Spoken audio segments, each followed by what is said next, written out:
Hello students, कैसे हो आप सभी का स्वागत है केमिकल रिएक्शंस एंड इक्वेशन। आज इस चैप्टर को हम एक शॉट के अंदर कंप्लीट करेंगे। चलिए देखते हैं, स्टार्ट करते हैं इसको। हाँ जी, सबसे पहले है जो चैप्टर में, वहां से हम देखते हैं। देखिए जी, सबसे पहले हम पढ़ेंगे फिजिकल चेंज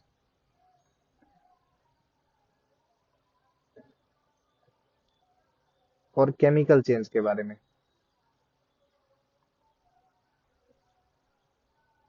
यानी कि भौतिक परिवर्तन क्या होता है और रासायनिक परिवर्तन क्या होता है, इन दोनों में अंतर क्या होता है। हम पहले यहाँ से स्टार्ट करते हैं। ठीक है जी। हाँ जी, देखिए सबसे पहले हम देखते हैं जी फिजिकल चेंज के बारे में, जिसको बोलते हैं भौतिक परिवर्तन। फिजिकल चेंज एक ऐसा चेंज है जिसमें सब्सटेंस की फिजिकल स्टेट चेंज होती है। जिसमें किसी सब्सटेंस की फिजिकल स्टेट,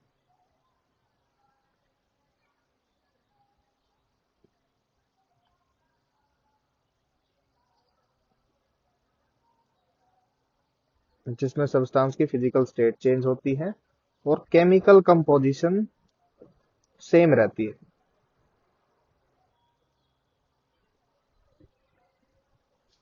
यानी जिन कंपोनेंट से मिलकर वो सब्सटेंस बना है, वो रेशो, वो कंपाउंड का केमिकल फॉर्मूला वो सेम रहेगा, लेकिन जो फिजिकल स्टेट है वो चेंज हो जाएगी। हाँ जी, एग्जाम्पल देखते हैं इसका।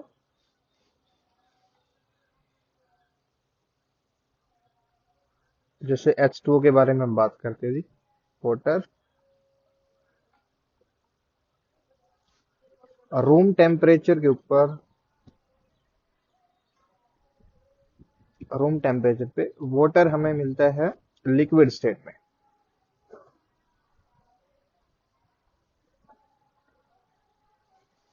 जब हम वाटर को गर्म करते हैं लिक्विड से, तो वो स्टीम में कन्वर्ट हो जाता है।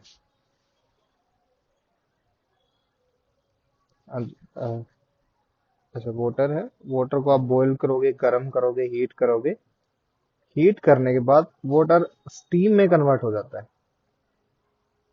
और जब आप लिक्विड वाटर को फ्रीज करोगे और ठंडे तापमान में रखोगे, तब वो आइस में कन्वर्ट हो जाता है। हाँ जी, वाटर है जो zero zero zero degree Celsius के ऊपर वाटर आइस में कन्वर्ट हो जाता है। तो आप इन तीनों केसेस में आप एक चीज देख पा रहे हो कि इसमें वाटर अपनी फिजिकल स्टेट को चेंज कर रहा है। जैसे आपने जब बॉईल किया वाटर को, वो स्टीम में कन्वर्ट हो गया। जब आपने टेम्परेचर को डाउन किया, तो वो आइस में कन्वर्ट हो गया। तो इस केस में सिर्फ वाटर की फिजिकल स्टेट चेंज होती है। वो ठोस से द्रव अवस्था में, द्रव से गैसीय अवस्था में बदल जाता है या रूपांतरित हो जाता है। लेकिन जो उसका केमिकल फॉर्मूला H2O वो सेम रहता है। यानी केमिकल कंपोजिशन जिस कंपोनेंट से मिलकर बना है, हाइड्रोजन और ऑक्सीजन से मिलकर वाटर बना होता है, तो वो केमिकल कंपोजिशन सेम रहती है और जो फिजिकल स्टेट है वो चेंज होती है। इसको ऐसे हम चेंज को बोलते हैं फिजिकल चेंज। ये एक रिवर्सिबल चेंज होता है, यानी कि आप इसमें बदलाव कर सकते हैं, ओरिजिनल पोजीशन में पहुंच सकता है। जैसे शुरुआत में हमने, अगर इनिशियली अगर हमने लिया है लिक्विड वाटर, हमने उसको गर्म कर दिया, तो स्टीम के अंदर कन्वर्ट कर दिया, तो हम उस स्टीम को ठंडा करके वापस से लिक्विड के अंदर, और लिक्विड को और ज्यादा कूल करके और टेम्परेचर डाउन करके 0 डिग्री सेल्सियस पिलाकर, तो हम उसको आइस में कन्वर्ट कर सकते हैं। इसको बोलते हैं रिवर्सिबल प्रोसेस। हाँ जी, उसके अलावा ये एक टेम्परेरी चेंज होता है। जो फिजिकल चेंज है ये एक टेम्परेरी चेंज है। हाँ जी। अब इसके विपरीत देखते हैं जी केमिकल चेंज।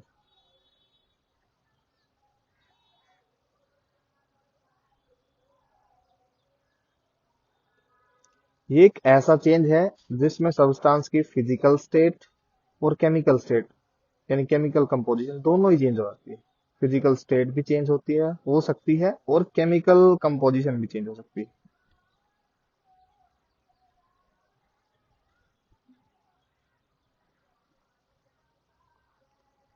ये एक ऐसा चेंज है, ये एक परमानेंट चेंज है जिसके अंदर सब्सटेंस की फिजिकल स्टेट और केमिकल प्रॉपर्टी, केमिकल कंपोजिशन दोनों ही चेंज हो जाती है। ऐसे चेंज को हम बोलते हैं केमिकल चेंज।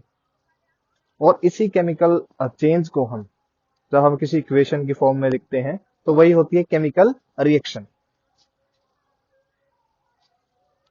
हाँ जी, देखिए आगे।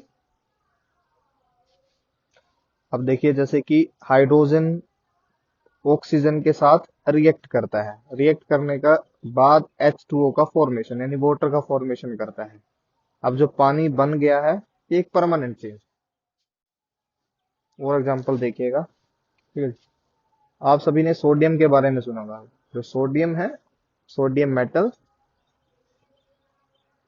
ये एक बहुत ही high reactive metal.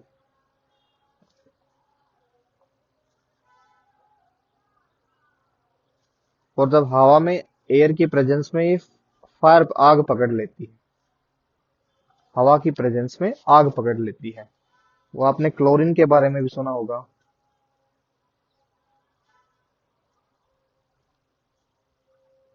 Chlorine gas एक जहरीली गैस होती है। इसका केमिकल फॉर्मूला Cl2 होता है।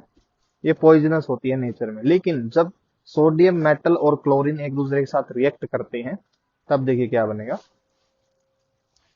जब सोडियम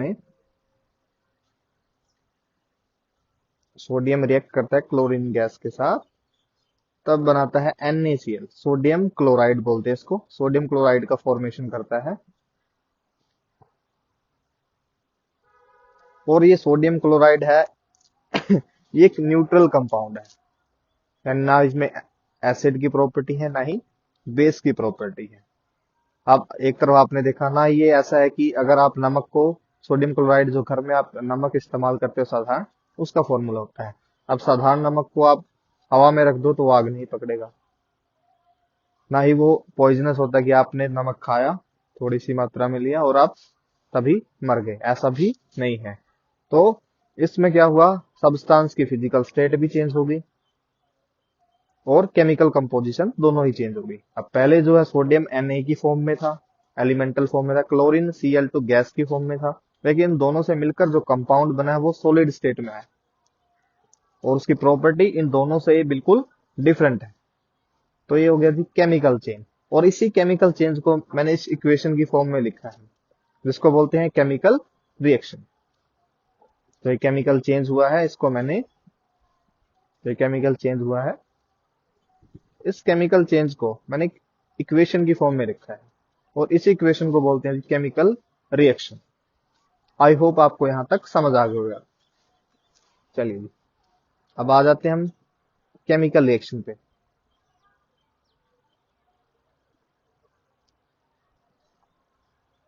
अभी हमने पढ़ा किसी केमिकल चेंज को जब हम किसी इक्वेशन की फॉर्म में लिख देते हैं, किसी केमिकल चेंज को जब हम किसी केमिकल चेंज को इक्वेशन की फॉर्म में लिख देते हैं, ठीक है जी, उसको हम बोलते हैं केमिकल रिएक्शन।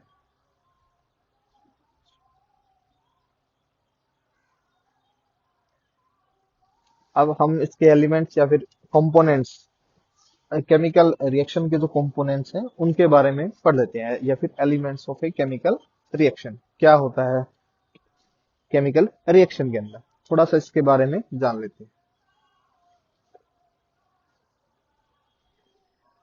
हाँ जी, केमिकल रिएक्शन के अंदर देखिए, एक साइड होते हैं रिएक्टेंट्स और एक सिंबल है जो केमिकल इक्वेशन को रिप्रेजेंट करता है इस प्रकार से। ये जो एरो का साइन है ये केमिकल चेंज को रिप्रेजेंट करता है। जो दूसरी साइड है इसके, यहाँ पर लिखा जाते हैं प्रोडक्ट्स।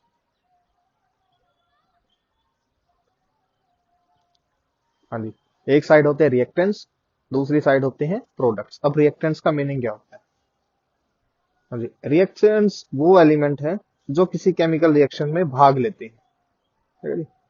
वो रिएक्टेंट्स ऐसे एलिमेंट हो सकते हैं, कंपाउंड भी हो सकते हैं, एलिमेंट हो सकते हैं जी, कंपाउंड हो सकते हैं, या कोई भी आयन भी हो सकते हैं, जो केमिकल रिएक्शन में भाग लेते हैं।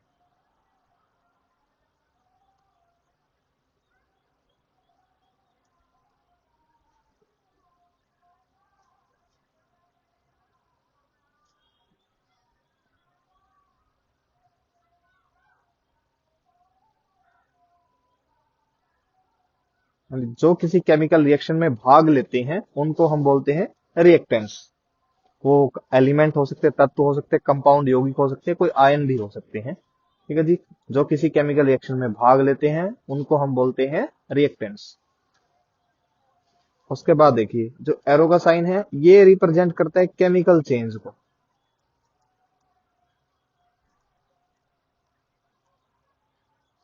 ये रिप्रेजेंट करता है केमिकल चेंज को। हाँ जी। और उसके बाद होते हैं प्रोडक्ट्स।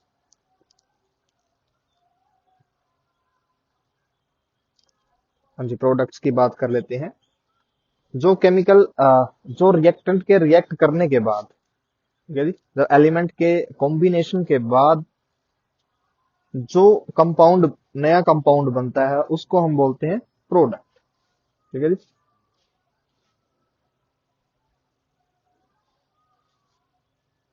जो कंपाउंड बनते हैं रिएक्शन के रिजल्ट से।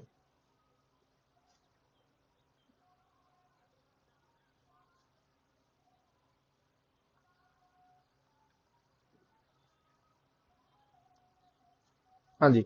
जो केमिकल रिएक्शन में अंदर जो रिएक्टेंट्स एक दूसरे के साथ केमिकली रिएक्ट करते हैं, वो रिएक्शन के करने के बाद जो कंपाउंड बनते हैं उनको बोलते हैं हम प्रोडक्ट्स।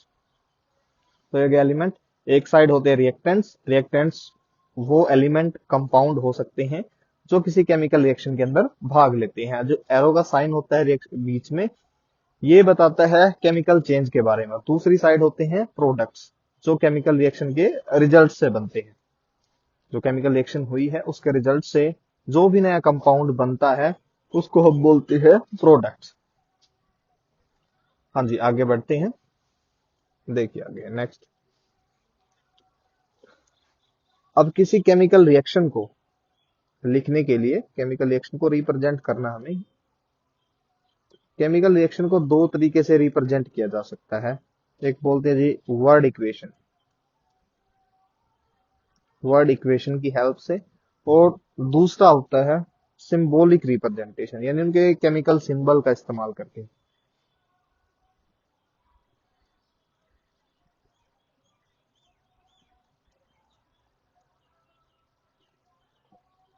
और इम्पोर्टेंट जो है वो सिंबॉलिक रिप्रेजेंटेशन ज्यादा इंपॉर्टेंट होती है, यही हमारे काम आती है। तो वर्ड इक्वेशन में क्या होता है, कोई रिएक्शन हुई है, उस रिएक्शन को एक सेंटेंस की फॉर्म में लिख दिया, या फिर उसका रिएक्टेंट्स और प्रोडक्ट्स को एक वर्ड की फॉर्म में। तो इसको हम एक एग्जांपल की हेल्प से समझते हैं। देखिए, मान लीजिए एक एग्जांपल हम लेते हैं। ये एक फेमस एग्जांपल है, बर्निंग ऑफ मैग्नीशियम रिबन।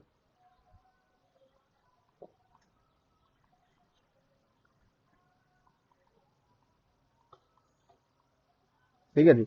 ये एक रिएक्शन है, बर्निंग ऑफ मैग्नीशियम। चलिए इसको मैं समझाता हूँ आपको कैसे होती है ये। हाँ जी। तो अगर हम इसकी वर्ड इक्वेशन लिखनी है, तो वर्ड इक्वेशन में देखिए, तो उसमें हम लिखेंगे when magnesium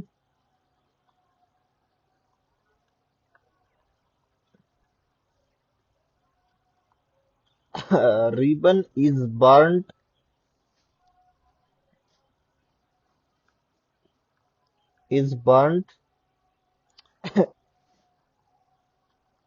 in presence of air, in presence of air, then magnesium oxide is then magnesium then magnesium oxide is formed।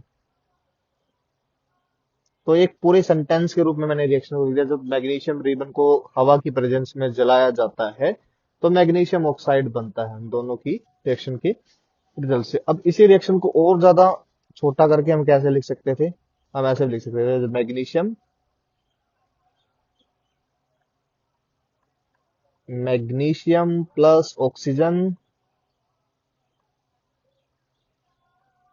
और ये केमिकल रिएक्शन का साइन केमिकल चेंज का, और उसके बाद बन गया मैग्नीशियम ऑक्साइड। ये होती है जी वर्ड इक्वेशन। तो यानी हमने वर्ड की फॉर्म में किसी केमिकल रिएक्शन को दिखा दिया। अब मैग्नीशियम प्लस ऑक्सीजन, इसका मीनिंग क्या है? इसका मीनिंग है जी, जो मैग्नीशियम ऑक्सीजन के साथ रिएक्ट करता है, प्लस का मीनिंग यहाँ पर ही है। और जो एरो का साइन है ये बताता है कि मैग्नीशियम और ऑक्सीजन के रिएक्शन होने के बाद जो फाइनली जो प्रोडक्ट बना है वो मैग्नीशियम ऑक्साइड है। इस रिएक्शन के अंदर मैग्नीशियम और ऑक्सीजन ये रिएक्टेंट है, और मैग्नीशियम ऑक्साइड ये प्रोडक्ट है। हाँ जी। अब इसे इक्वेशन को हम सिंबॉलिक फॉर्म में लिखते हैं, जो उनकी सिंबॉलिक रिप्रेजेंटेशन है। अब मैग्नीशियम को हम लिख सकते हैं इस प्रकार से, Mg से, और ऑक्सीजन को O2 से, और जो प्रोडक्ट बना है मैग्नीशियम ऑक्साइड उसको हम लिख सकते हैं MgO से। ये फॉर्मूला होता है मैग्नीशियम ऑक्साइड को। ये होती है symbolic representation of chemical equation. अब केमिकल इक्वेशन के अंदर क्या होता है, ये केमिकल चेंज को रिप्रेजेंट करता है। एक केमिकल इक्वेशन केमिकल चेंज को रिप्रेजेंट करते हैं, जिसको हम लिख के दर्शाते हैं। हाँ जी, नेक्स्ट आगे देखिए। अब एक केमिकल इक्वेशन में क्या क्या चीजें होनी मेंशन होनी चाहिए, अब हम इसके बारे में पढ़ लेते हैं। ठीक है जी? अब हम देखते हैं, इधर आप देखिएगा मैग्नीशियम एक है, इधर ऑक्सीजन दो है, ये नंबर में 1 है, ये 2 है, इसके दो एटम जुड़े हैं। इधर देखिएगा मैग्नीशियम ऑक्साइड के अंदर, इसमें एक मैग्नीशियम और एक ऑक्सीजन है। अब इधर जो है टोटल एटम्स 3 है, लेफ्ट हैंड साइड में 3 है, और उधर है 2। यानी कि जो प्रोडक्ट की संख्या रिएक्टेंट की संख्या के बराबर या इक्वल नहीं है।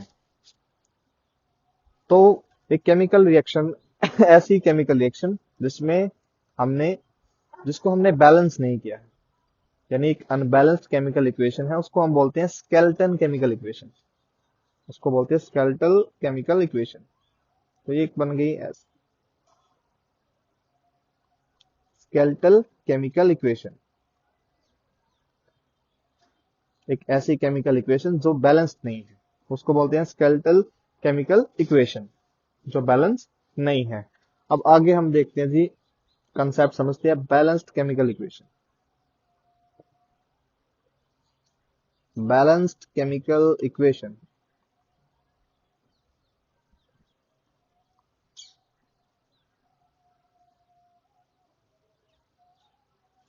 सबसे पहले तो हमें समझना होगा कि एक इक्वेशन को बैलेंस करने की जरूरत क्यों होती है। जी, देखिएगा, किसी भी केमिकल इक्वेशन को बैलेंस करने के लिए जरूरत इसलिए होती है क्योंकि जो केमिकल इक्वेशन है वो law of conservation of mass को फॉलो करती है।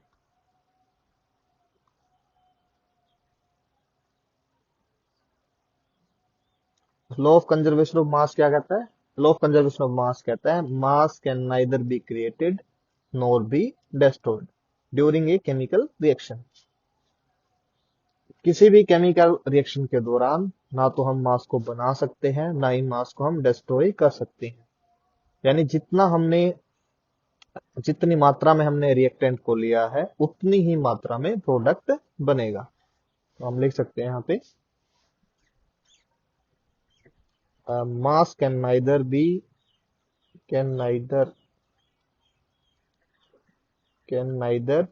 Created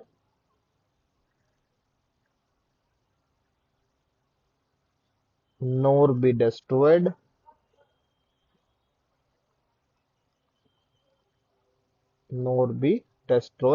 during a chemical reaction. During a chemical reaction, यानी किसी भी केमिकल रिएक्शन के दौरान ना तो आप मास को बना सकते हैं, ना ही आप मास को खत्म कर सकते हैं। ठीक है जी। नंबर ऑफ रिएक्टेंट्स इसलिए नंबर ऑफ रिएक्टेंट्स वो हमेशा बराबर होने चाहिए, इक्वल होने चाहिए नंबर ऑफ प्रोडक्ट्स के। और उसी इक्वेशन को हम बोलते हैं balanced chemical equation. Balanced chemical equation, such equation in which number of reactants are equal to number of products। एक ऐसी इक्वेशन जिसमें रिएक्टेंट की संख्या प्रोडक्ट की संख्या के बराबर होती है, इक्वल होती है, उसको हम बोलते हैं बैलेंस्ड केमिकल इक्वेशन। अब हमें इक्वेशन को बैलेंस कैसे करें, ठीक है। अब हम सीखते हैं केमिकल रिएक्शंस को बैलेंस कैसे करते हैं। तो पहले छोटे छोटे एग्जांपल ले लेते हैं। हम जो केमिकल इक्वेशंस को बैलेंस करेंगे वो हीट एंड ट्रायल मेथड से करेंगे। देखिए आसान सा एग्जांपल ले लेता हूं मैं, जैसे कि अभी हमने किया था मैग्नीशियम की ऑक्सीजन के साथ रिएक्शन और बना था MgO, मैग्नीशियम ऑक्साइड। ये मैग्नीशियम एलिमेंट है, ये ऑक्सीजन है, और ये मैग्नीशियम, ये ऑक्सीजन, और इधर मैग्नीशियम ऑक्साइड है प्रोडक्ट की साइड में। देखिए जी, इधर हम काउंट कर लेंगे, मैग्नीशियम 1 है, इधर ऑक्सीजन यहाँ पर 2 लिखा है, तो यहाँ पर 2 एटम जुड़े हुए हैं। इस फॉर्मूले के अंदर एक मैग्नीशियम है और एक ऑक्सीजन है। हाँ जी। तो इधर ऑक्सीजन 1 है, प्रोडक्ट साइड में ऑक्सीजन 1 है, और रिएक्टेंट साइड में ऑक्सीजन 2 है। तो बैलेंस करना है। अब हमें बैलेंस करने के लिए डायरेक्टली हम इसको 2 से मल्टीप्लाई कर देंगे, यहाँ पे उसके आगे 2 से मल्टीप्लाई करेंगे। अब 2 से मल्टीप्लाई करने का मतलब इसमें यहाँ पर क्या है, 2MgO, यानी 2 मैग्नीशियम के एटम हो गए और 2 ऑक्सीजन के एटम। इसका ये मीनिंग है यहाँ पे 2 से मल्टीप्लाई करने का। ठीक है जी। अब इधर ऑक्सीजन 2 है, इधर भी ऑक्सीजन 2 होगी, लेकिन राइट हैंड साइड में यानी प्रोडक्ट साइड में मैग्नीशियम की संख्या 2 हो गई है और रिएक्टेंट साइड में मैग्नीशियम की संख्या 1 है। तो इधर भी हम 2 से मल्टीप्लाई करेंगे। हाँ जी। तो इस प्रकार से हम केमिकल इक्वेशन को बैलेंस कर सकते हैं। चलिए नेक्स्ट आगे देखिए, आसान सा।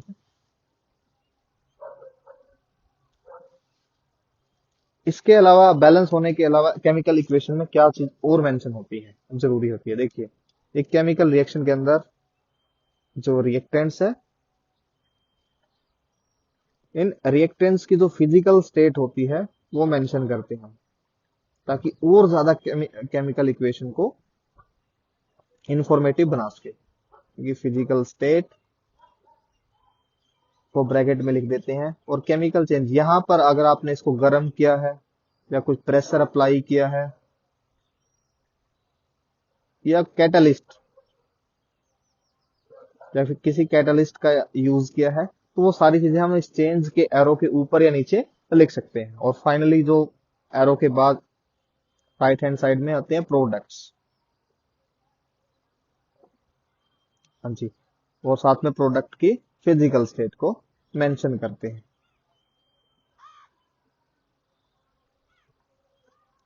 तो फिजिकल स्टेट को मेंशन करने के लिए, जैसे सॉलिड को मेंशन करना है, किसी रिएक्टेंट सॉलिड स्टेट में है, एक सेकेंड, थोड़ी सी गलती होगी।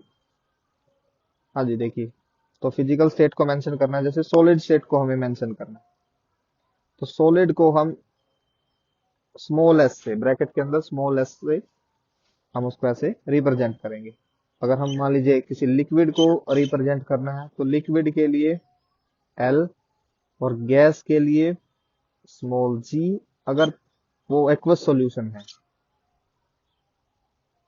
अगर एक्वस सॉल्यूशन यानी पानी में का सॉल्यूशन है, तो उस पे ए क्यू लिखेंगे पीछे।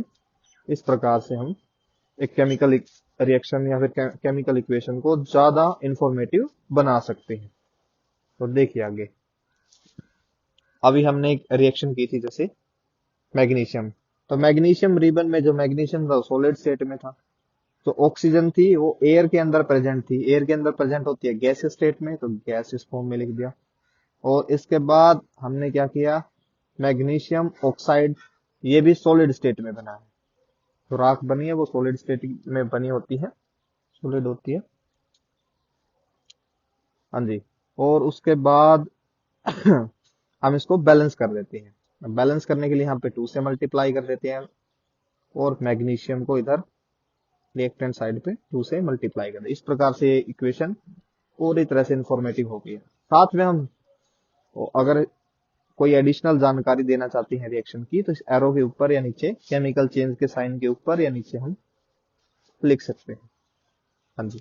आई होप यहाँ तक आपको समझ आ गया होगा। अब काफी सारी रिएक्शंस है, इक्वेशंस है जिनको हमें बैलेंस करना है, तो कुछ एग्जांपल और ले लेते हैं करने के लिए।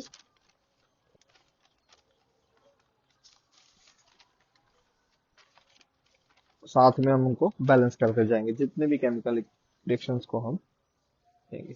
चलिए जी, पहला और एग्जांपल लेते हैं, जैसे कि Fe, लोहे की जो रिएक्शन है वो वाटर के साथ H2O के साथ है, और प्रोडक्ट बनता है Fe3O4 प्लस H2, यानी कि फेरिक ऑक्साइड और हाइड्रोजन निकलती है।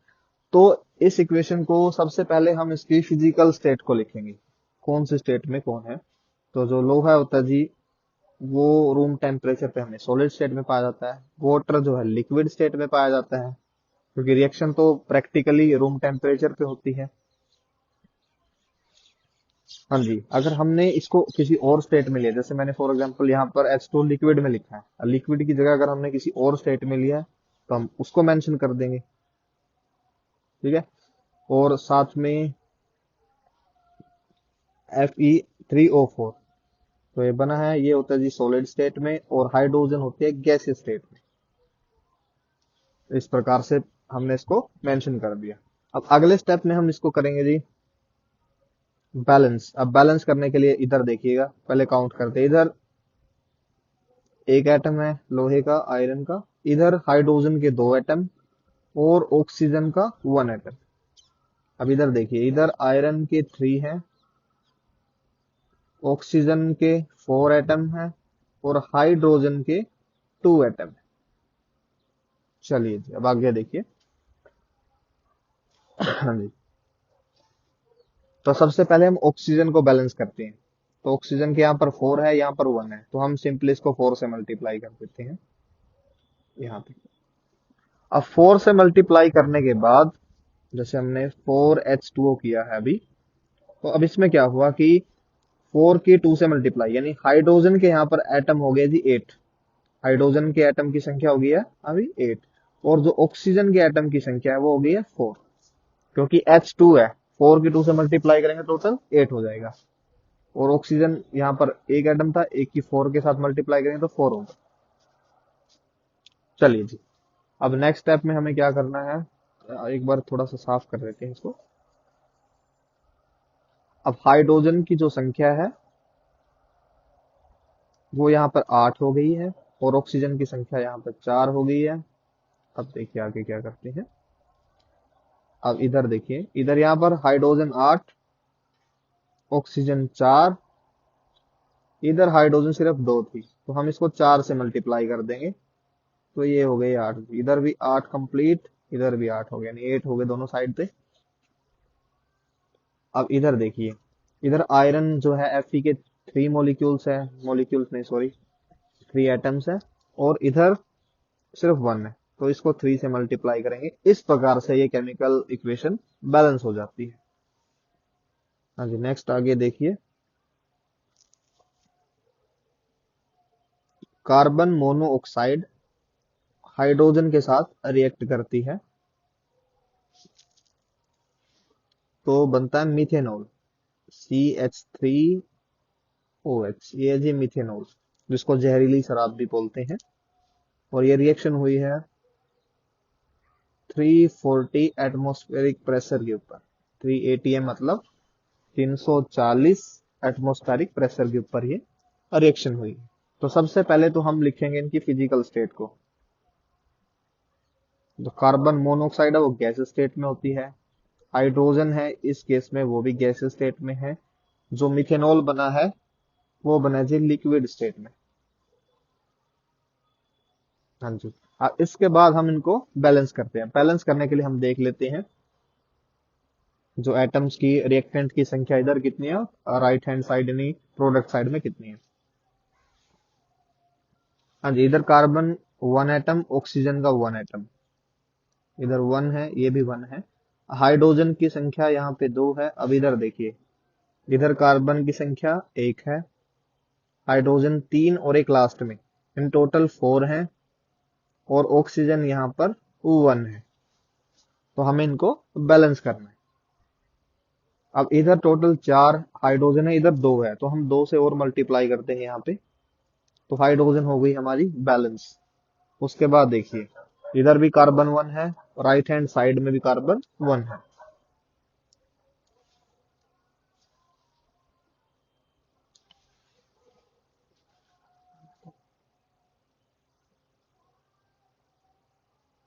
हाँ जी, इधर आप देख सकते हैं जो कार्बन है, इधर कार्बन की संख्या 1 है, इधर भी कार्बन की संख्या 1 है। इधर आप देखिएगा, इधर भी कार्बन 1 है, इधर ऑक्सीजन 1 है। तो एक हो गई।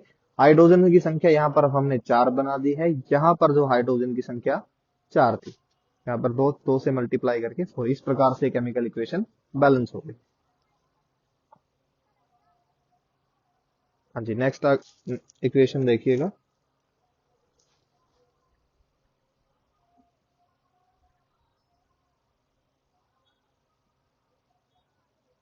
नेक्स्ट है जी कार्बन डाइऑक्साइड की रिएक्शन वाटर के साथ, H2O, और ये सनलाइट की प्रेजेंस में, क्लोरोफिल और सनलाइट की प्रेजेंस में, सनलाइट और क्लोरोफिल,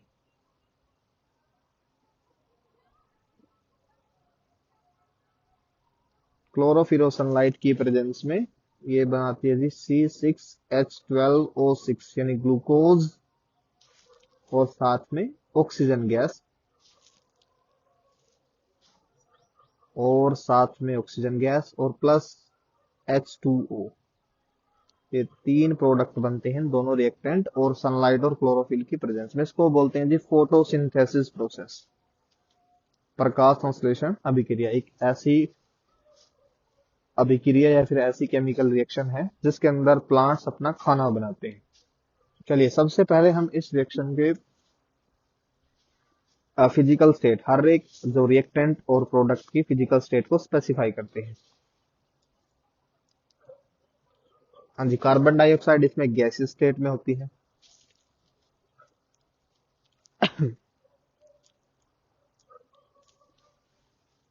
वाटर जो है जी, ये लिक्विड स्टेट में हो सकता है। हाँ जी, जो ग्लूकोज है ये लिक्विड स्टेट में, ऑक्सीजन गैस स्टेट में, और वाटर, वैसे ये वेपर्स की फॉर्म में होता है। मैं आपको बताऊं, वाटर होता है वेपर्स की फॉर्म में, तो मैंने लिक्विड की फॉर्म में लिख दिया।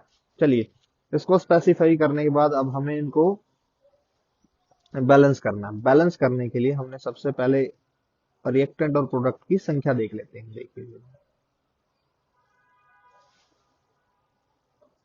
हाँ जी, इधर कार्बन 1, ऑक्सीजन 2 एटम, यहाँ पे हाइड्रोजन की संख्या 2, और साथ में एक ऑक्सीजन है, यानी टोटल ऑक्सीजन यहाँ पर 3 है, कार्बन की संख्या 1 है, हाइड्रोजन की संख्या 2 है।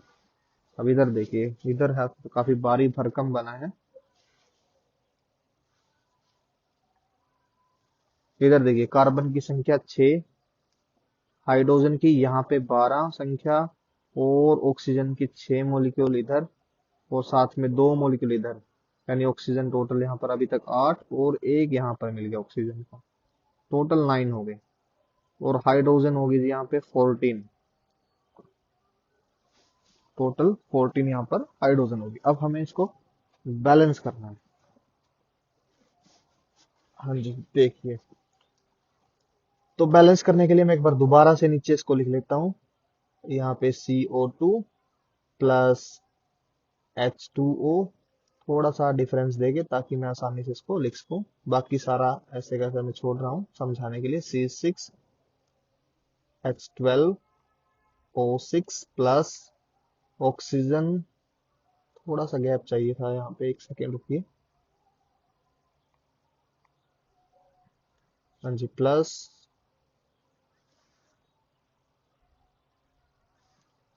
जी प्लस ऑक्सीजन और साथ में वाटर H2O। चलिए जी, अब इसको बैलेंस करते हैं। तो इधर हाइड्रोजन सबसे ज्यादा जो संख्या, पहले हम वहां से स्टार्ट करते हैं। सबसे ज्यादा जी हाइड्रोजन इधर, इधर 12 है, 12 और 2 14, टोटल 14 हाइड्रोजन है प्रोडक्ट साइड में। इधर सिर्फ 2 है।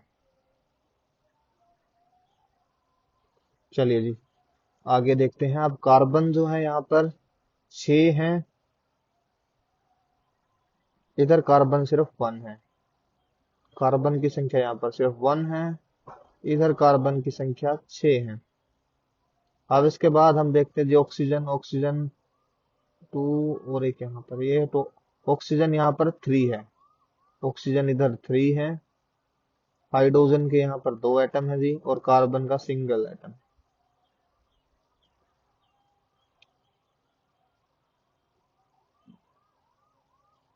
हाँ जी, नेक्स्ट आगे देखिए इधर वाली साइड। इधर कार्बन 6, हाइड्रोजन टोटल 14, ऑक्सीजन 6। तो सबसे पहले हम क्या करते हैं, यहाँ पर इसको 12 से मल्टीप्लाई करते हैं। अब 12 से मल्टीप्लाई करने के बाद देखिए जो हाइड्रोजन की संख्या है वो यहाँ पर होगी 24, और ऑक्सीजन की संख्या इधर होगी जी 12 और 2 14।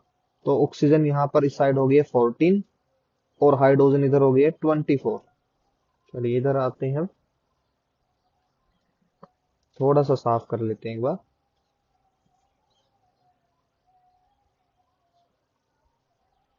हाँ जी, देखिए इधर जो हाइड्रोजन है वो 12 है, और टोटल यहाँ पर अगर 2 से मल्टीप्लाई करें, 2 और जोड़ दे तो 14। यहाँ पर हाइड्रोजन टोटल 14, यानी 10 हाइड्रोजन को और हमें हिसाब करना है। साथ में अब ऑक्सीजन की बात करते हैं। अब जो ऑक्सीजन है वो 6 है यहाँ पे, वो कार्बन यहाँ पर, इसके बाद कार्बन की हम बात करते हैं। कार्बन 6 है, तो हमें इधर कार्बन 6 बनाने के लिए कम से कम 6 से मल्टीप्लाई करना पड़ेगा। अब देखिए इधर 6 से मल्टीप्लाई कर दे, इधर 12 से मल्टीप्लाई कर दे, क्योंकि हमारे पास कोई ऑप्शन और नहीं है। इन दोनों को यहाँ पे मल्टीप्लाई कर दिया। मल्टीप्लाई करने के बाद देखिए इधर कार्बन 6 हो गए हैं, ऑक्सीजन यहाँ पर 12 और 12 24 हो गए हैं टोटल। कि 12 यहाँ पर हो गई है, 6 इंटू 2 12, और इधर देखिएगा ऑक्सीजन 12 इधर है, तो टोटल जो ऑक्सीजन है वो 12 हो गई है। नहीं, देखिए इधर जो है कार्बन, अब इधर कार्बन 6 हो गए हैं, ऑक्सीजन 24 और हाइड्रोजन इधर 22 हो चुके हैं, नहीं सॉरी 24 हो चुके हैं। चलिए अभी साइड देखिए, कार्बन हमने बैलेंस कर दिए, 6 इधर है 6 उधर हो गए बराबर। अब हाइड्रोजन की बात करते हैं। हाइड्रोजन 12 यहाँ पे हो गए, ऑक्सीजन 6 यहाँ पे हो गए। और देखिए जी पहले ऑक्सीजन को करते हैं। अब 6 ऑक्सीजन थे, इधर हम ऑक्सीजन को 6 से मल्टीप्लाई करते हैं, तो ऑक्सीजन हो गया जी 18, नहीं 6 दूनी 12, 12 और 6 18, और एक 19 हो गई है। और हमें ऑक्सीजन को करना है टोटल 24, तो 18 19 हो गई है।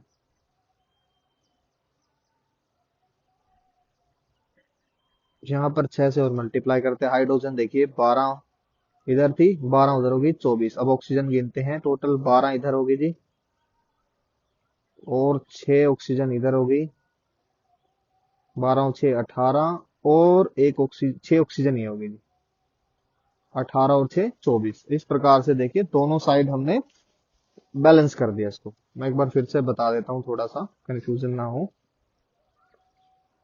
जी कार्बन डाइऑक्साइड है, प्लस H2O बनता है जी प्रोडक्ट C6H12O6 प्लस कार्बन, नहीं सॉरी, ऑक्सीजन प्लस H2O। और बैलेंस करने के लिए हमने कार्बन को 6 से मल्टीप्लाई किया, यहाँ पर है जो H2O को 12 से मल्टीप्लाई किया, इधर ऑक्सीजन जो है इसको 6 से मल्टीप्लाई किया, और यहाँ पर वाटर को 6 से मल्टीप्लाई किया। इस प्रकार से जो नंबर ऑफ रिएक्टेंट्स है वो इक्वल हो गया नंबर ऑफ प्रोडक्ट्स के। आप यहाँ पर काउंट कर सकते हैं। इधर आप यहाँ पर देखिए, जो कार्बन है यहाँ पर 6 है, ऑक्सीजन यहाँ पर टोटल 12 और 12 24 है, तो टोटल 24 ऑक्सीजन होगी यहाँ पे, और हाइड्रोजन की संख्या भी यहाँ पर 24 है। अब दूसरी बात हम देखते हैं react product side. Product side में देखिए कार्बन की संख्या 6 है, टोटल जो हाइड्रोजन की संख्या देखिए 12 यहाँ पर हो गए ग्लूकोज के मॉलिक्यूल में, और 12 इधर हो गए वाटर मॉलिक्यूल में, तो टोटल होगी 24।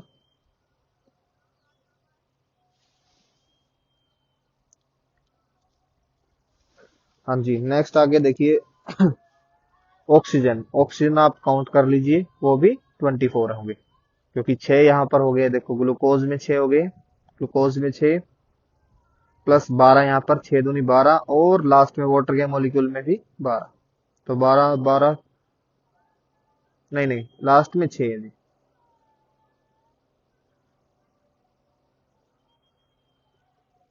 लास्ट वाले में 6। इस प्रकार से हो गए जी 24 ऑक्सीजन, और ये बैलेंस हो गई।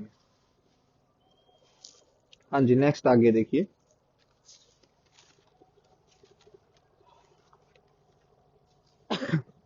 नेक्स्ट है जी टाइप्स ऑफ रिएक्शन। आगे हम पढ़ेंगे जी टाइप्स ऑफ केमिकल रिएक्शन।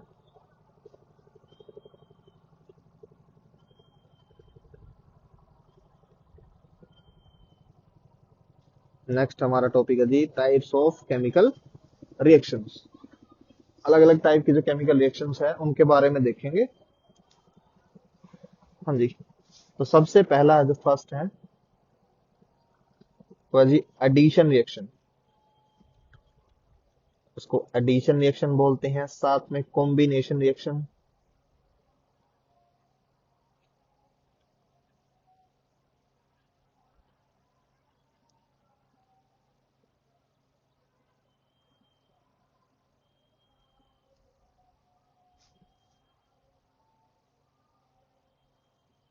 हाँ जी, सबसे पहला जो टाइप है केमिकल रिएक्शन का जो हम पढ़ रहे हैं वो है जी कॉम्बिनेशन रिएक्शन। चलिए देखते हैं कॉम्बिनेशन रिएक्शन क्या होती है। कॉम्बिनेशन रिएक्शन एक ऐसी रिएक्शन है जिसमें दो रिएक्टेंट मिलकर, दो या दो से ज्यादा रिएक्टेंट मिलकर, ठीक है जी, एक सिंगल प्रोडक्ट बनाते हैं। दो रिएक्टेंट मिलकर एक सिंगल प्रोडक्ट का फॉर्मेशन करते हैं।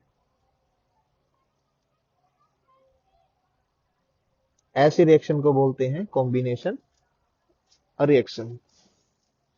Such a reaction in which two or more elements combine to form a single product. That is a combination reaction. ऐसी रिएक्शन को हम बोल सकते हैं कॉम्बिनेशन रिएक्शन। चलिए जी कॉम्बिनेशन रिएक्शन के एग्जांपल देख लेते हैं।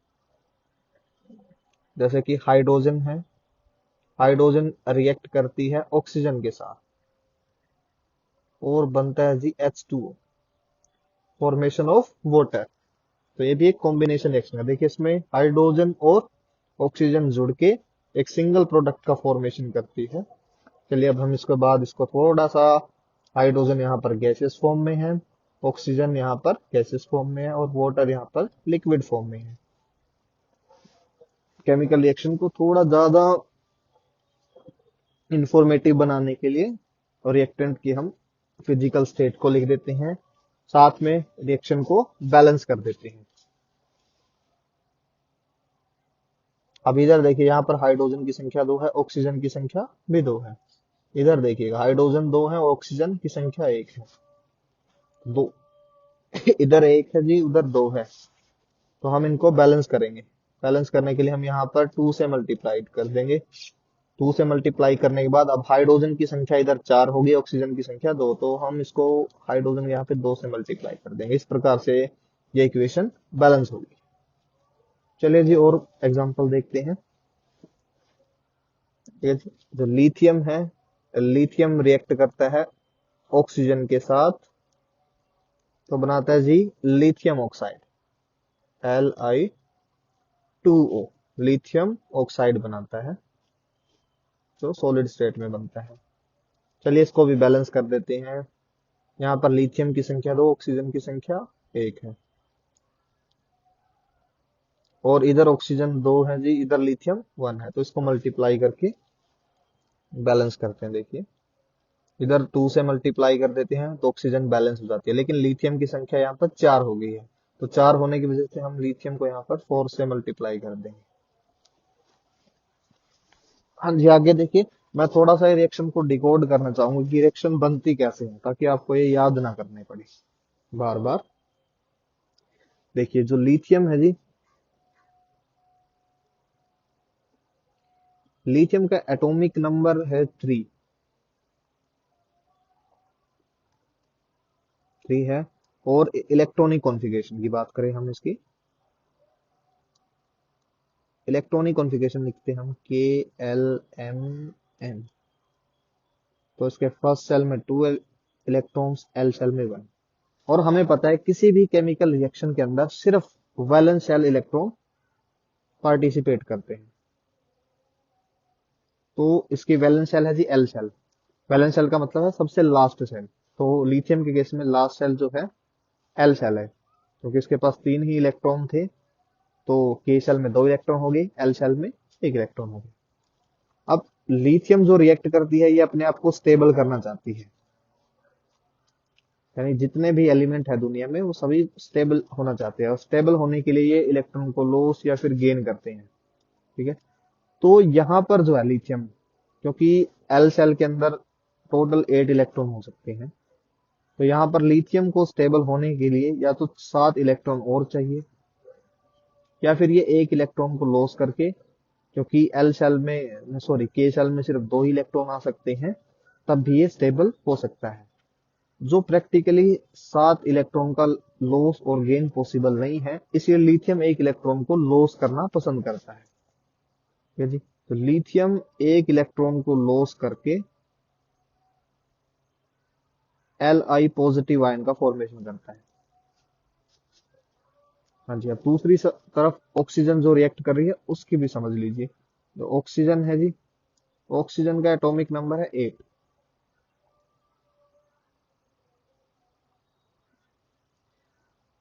अब इलेक्ट्रॉनिक कॉन्फ़िगरेशन की बात करते हैं, KLMN। तो के शेल में 2 इलेक्ट्रॉन्स और एल शेल में 6 इलेक्ट्रॉन्स। ठीक है जी, अब इसके वैलेंस शेल के अंदर 6 इलेक्ट्रॉन है, और इसको ऑक्सीजन को स्टेबल होने के लिए 2 इलेक्ट्रॉन और चाहिए। अब 6 इलेक्ट्रॉन को ये लॉस नहीं कर सकता, तो ये 2 इलेक्ट्रॉन को गेन करता है। ठीक है जी, तो ये 2 इलेक्ट्रॉन को गेन करता है, और गेन करने के बाद ये O2 नेगेटिव आयन का फॉर्मेशन करता है। अब आपको आयन का फॉर्मेशन का पता लग गया। अब आगे हम देखते हैं रिएक्शन। जो अब आपने देखा था, जो लिथियम एलिमेंट है अब ऑक्सीजन के साथ रिएक्ट करता है तो ये बनाता है Li2O। इसको बोलते हैं जी लिथियम ऑक्साइड। जब हम ये एक मेटल है, जब मेटल की ऑक्सीजन के साथ रिएक्ट करते हैं तो वो मेटल ऑक्साइड का फॉर्मेशन करता है। तो यहाँ पर है जी लिथियम ऑक्साइड, लिथियम ऑक्साइड।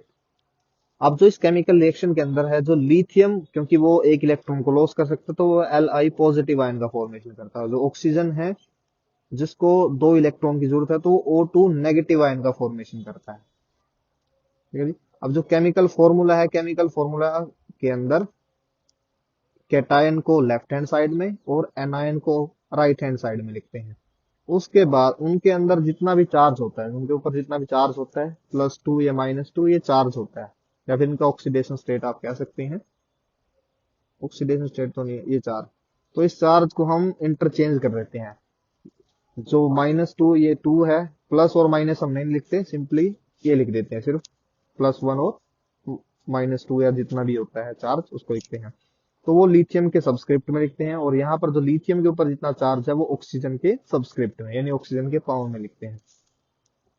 तो जी जो फॉर्मूला बनता है Li2O, इस प्रकार से ये फॉर्मूला, एक मिनट ये गलत हो गया जी, Li, अभी भी नहीं सही बना,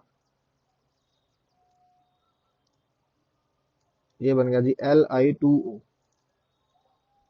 लिथियम ऑक्साइड। तो लिथियम ऑक्साइड का फॉर्मूला होता है Li2O, और इसका रीजन जो था वो मैंने आपको बता दिया, क्योंकि इस रिएक्शन के अंदर लिथियम Li पॉजिटिव के फॉर्म में होता है, ऑक्सीजन O2 नेगेटिव के फॉर्म में होता है। ये Li पॉजिटिव फॉर्म में इसलिए होता है क्योंकि लिथियम के वैलेंस शेल में एक इलेक्ट्रॉन होता है। अब वो एक इलेक्ट्रॉन को लॉस करके खुद को स्टेबल करना चाहता है, इसलिए वो एक इलेक्ट्रॉन को लॉस कर देता है, और ऑक्सीजन को चाहिए स्टेबल होने के लिए दो इलेक्ट्रॉन। तो इसलिए जो दो लिथियम के एटम एक ऑक्सीजन को दो लिथियम के एटम एक ऑक्सीजन को दो इलेक्ट्रॉन ट्रांसफर करते हैं, और इस प्रकार से लिथियम ऑक्साइड का फॉर्मेशन होता है। तो अब हम इसके बाद बैलेंस कर लेते हैं इसको। तो बैलेंस करने के बाद यहाँ पर हम मल्टीप्लाई कर देते हैं। देखिए यहाँ पर ऑक्सीजन 2 थी, तो पहले तो ऑक्सीजन को करते हैं, ऑक्सीजन यहाँ पे 2 से मल्टीप्लाई किया प्रोडक्ट साइड में, तो लिथियम की संख्या अब 4 होगी, ऑक्सीजन की संख्या होगी। तो इधर हम बात करेंगे 4, यहाँ पर 4 से मल्टीप्लाई। अब आप देख पा रहे होगे ना, 4 जो लिथियम के एटम हैं वो दो ऑक्सीजन के एटम के साथ रिएक्ट करते हैं, तब बनता है जी लिथियम ऑक्साइड के दो एटम। यानी कि यहाँ पर आप सिंपली समझ सकते हैं कि एक ऑक्सीजन एटम के साथ दो लिथियम के आयन जुड़े हुए हैं।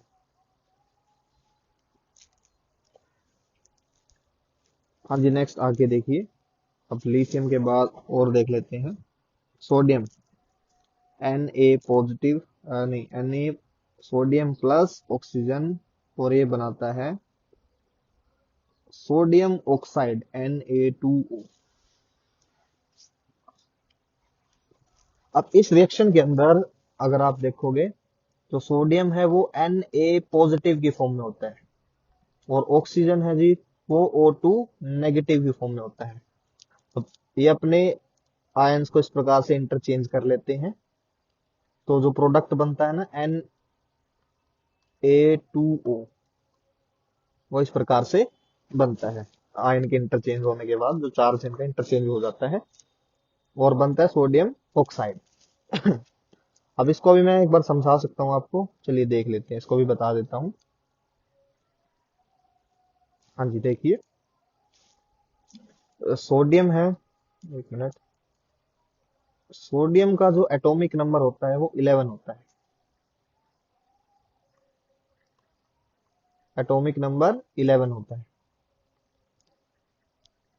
इलेक्ट्रॉनिक कॉन्फ़िगरेशन की बात करें तो के शेल में 2 इलेक्ट्रॉन होते हैं, एल शेल में 8 इलेक्ट्रॉन, और एम शेल में 1 इलेक्ट्रॉन।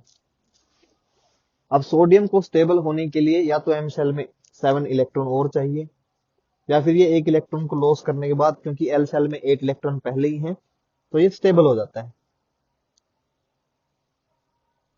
तो सोडियम एक इलेक्ट्रॉन का लॉस करके Na पॉजिटिव आयन का फॉर्मेशन करता है, और तो इसके पास कोई ऑप्शन है नहीं। अब ऑक्सीजन का मैंने आपको बताया था, ऑक्सीजन दो इलेक्ट्रॉन को गेन करके O2 नेगेटिव का फॉर्मेशन करते हैं, और Na पॉजिटिव, जब हम किसी भी कंपाउंड का फॉर्मूला लिखते हैं, ठीक है जी, किसी भी जब कंपाउंड का फॉर्मूला लिखते हैं, केमिकल फॉर्मूला,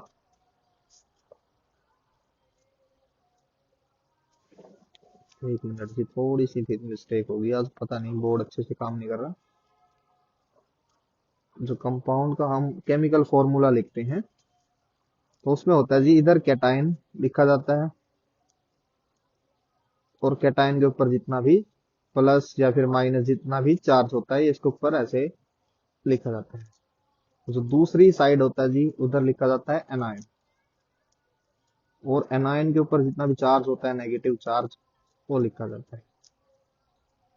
जब केमिकल फॉर्मूला बनता है, जो कैटायन के सबस्क्रिप्ट में या फिर कैटायन के पैर में, कैटायन के सबस्क्रिप्ट में एनायन का चार्ज, जो एनायन के ऊपर नेगेटिव चार्ज होता है वो लिखते हैं, सिर्फ नेगेटिव और पॉजिटिव साइन नहीं लगाते। उसके बाद जो एनायन है जी, एनायन के सबस्क्रिप्ट में जो कैटायन के ऊपर चार्ज होता है उसको लिखते हैं, लेकिन पॉजिटिव और नेगेटिव साइन को हम यूज नहीं करते हैं। अब जैसे अभी हमने देखा था, जैसे सोडियम था, सोडियम में कैटायन है Na पॉजिटिव, कैटायन होता है जिसके ऊपर पॉजिटिव चार्ज होता है, और दूसरी साइड इधर O2 नेगेटिव, एनायन जिसके ऊपर नेगेटिव चार्ज। अब फॉर्मूला लिखते टाइम हम क्या करेंगे, सोडियम के सबस्क्रिप्ट में इस 2 को लिख देंगे, लेकिन प्लस माइनस नहीं लिखेंगे, और ऑक्सीजन के सबस्क्रिप्ट में जो सोडियम के ऊपर चार्ज है उसको लिख देंगे, क्योंकि सोडियम के ऊपर चार्ज 1 है, 1 को लिखने की जरूरत नहीं होती है, वो ऑलरेडी ऐसे ही एग्जिस्ट होता है। तो Na2O, ये बराबर हो, इक्वल होनी चाहिए, जो साइज है,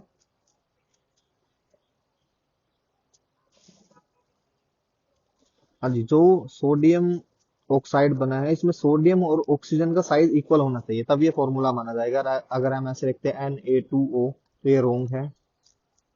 Na2O ये सही है, इक्वल है तो सही माना जाएगा। अगर छोटा लिखोगे बड़ा लिखोगे वो इक्वल, मतलब वो सही नहीं माना जाएगा। हाँ जी, नेक्स्ट आगे, नेक्स्ट एग्जांपल देख लीजिए, अब आपको शायद समझ आ गया होगा। तो कॉम्बिनेशन रिएक्शन के जितने भी एग्जांपल मैं बता देता हूँ। जब आप मेटल की ऑक्सीजन के साथ रिएक्शन करते हैं तब बनता है जी मेटल ऑक्साइड, और वो सारे के सारे एग्जांपल आ जाएंगे कॉम्बिनेशन रिएक्शन के अंदर। अब देख लीजिएगा, जैसे कि मैंने फर्स्ट एग्जांपल अभी मैं आपको दे देता हूँ, मैंने लिथियम का दिया था, lithium plus oxygen, lithium oxide. तो देखिए इधर लिथियम को 4 से मल्टीप्लाई कर देते हैं, इधर 2 से मल्टीप्लाई कर देते हैं। नेक्स्ट जो है सोडियम, तो मैंने आपको बताया था सोडियम का Na प्लस O2, इधर हो गया Na2O, यानी कि सोडियम ऑक्साइड। बैलेंस कर देते हैं, यहाँ पे 2 से मल्टीप्लाई और सोडियम को 4 से मल्टीप्लाई कर देते हैं। नेक्स्ट है G magnesium, magnesium plus oxygen, यहाँ पर बनेगा जी MgO। अब ये भी मैं बता देता हूँ कैसे बना है। चलिए, जो मैग्नीशियम है, मैग्नीशियम का एटॉमिक नंबर होता है जी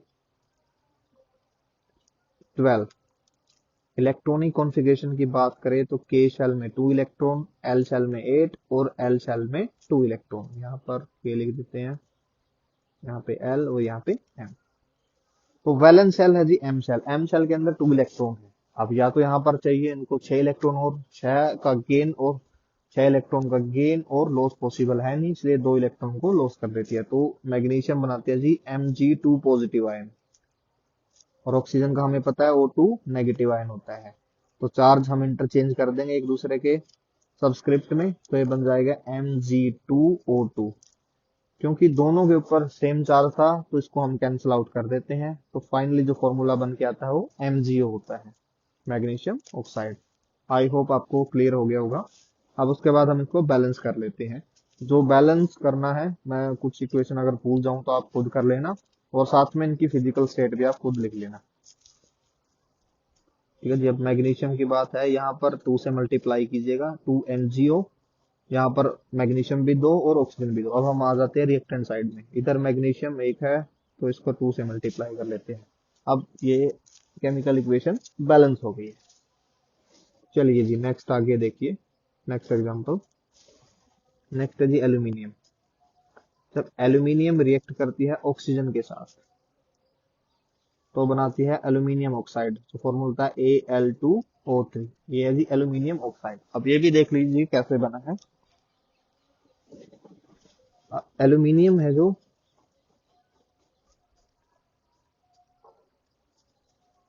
एल्यूमिनियम का एटॉमिक नंबर 12 होता है, तो हम इलेक्ट्रॉनिक नहीं, सॉरी, एल्यूमिनियम का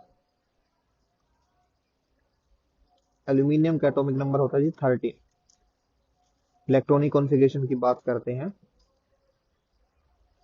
तो 283 यानी वैलेंस शेल में 3 इलेक्ट्रॉन्स है। अब 3 इलेक्ट्रॉन्स है जी, तो यहाँ पर इनको स्टेबल होने के लिए तो 5 इलेक्ट्रॉन और चाहिए। एल्यूमिनियम को 5 इलेक्ट्रॉन और चाहिए वैलेंस शेल के अंदर। 5 इलेक्ट्रॉन का गेन पॉसिबल है ही नहीं है, तो इसलिए ये 3 इलेक्ट्रॉन को लॉस करती है। तो एल्यूमिनियम है, ये 3 इलेक्ट्रॉन का लॉस करके Al3 पॉजिटिव आयन का फॉर्मेशन करती है। और ऑक्सीजन का हमें पता है, ऑक्सीजन बनाती है जी O2 नेगेटिव आयन। अब एल्यूमिनियम 3 इलेक्ट्रॉन को लूज करती है और ऑक्सीजन 2 इलेक्ट्रॉन को गेन करती है। तो हम इनके जो चार्ज हैं इनको इंटरचेंज कर देते हैं और फॉर्मूला बन जाता है जी Al2O3। इस प्रकार से ये एल्यूमिनियम ऑक्साइड बना है चार्ज के इंटरचेंज करने के बाद। हाँ जी, चलिए अब इसको बैलेंस कर देते हैं। अब बैलेंस के लिए हमें रिएक्टेंट साइड आप देख सकते हैं, नंबर ऑफ जो रिएक्टेंट्स है, एल्यूमिनियम की संख्या 1, ऑक्सीजन की संख्या 2 है। और प्रोडक्ट साइड देखिए, एल्यूमिनियम की संख्या 2 है और ऑक्सीजन की संख्या 3 है। तो हम क्या करते हैं, पहले इधर 2 से मल्टीप्लाई कर देते हैं। यहाँ पर मल्टीप्लाई करने पर ऑक्सीजन 6 हो गई, एल्यूमिनियम 4 हो गई। इधर हम ऑक्सीजन को 3 से मल्टीप्लाई कर देते हैं। अब ऑक्सीजन 6 हो गया दोनों साइड और एल्यूमिनियम हो गया 4, तो यहाँ पर एल्यूमिनियम को 4 से मल्टीप्लाई कर देते हैं। इस प्रकार से रिएक्शन बैलेंस हो जाती है। हाँ जी, ये सारे के सारे जो एग्जांपल आप देख पा रहे हैं, कॉम्बिनेशन या फिर एडिशन रिएक्शन के है, जिसके अंदर 2 रिएक्टेंट से एक सिंगल प्रोडक्ट का फॉर्मेशन होता है।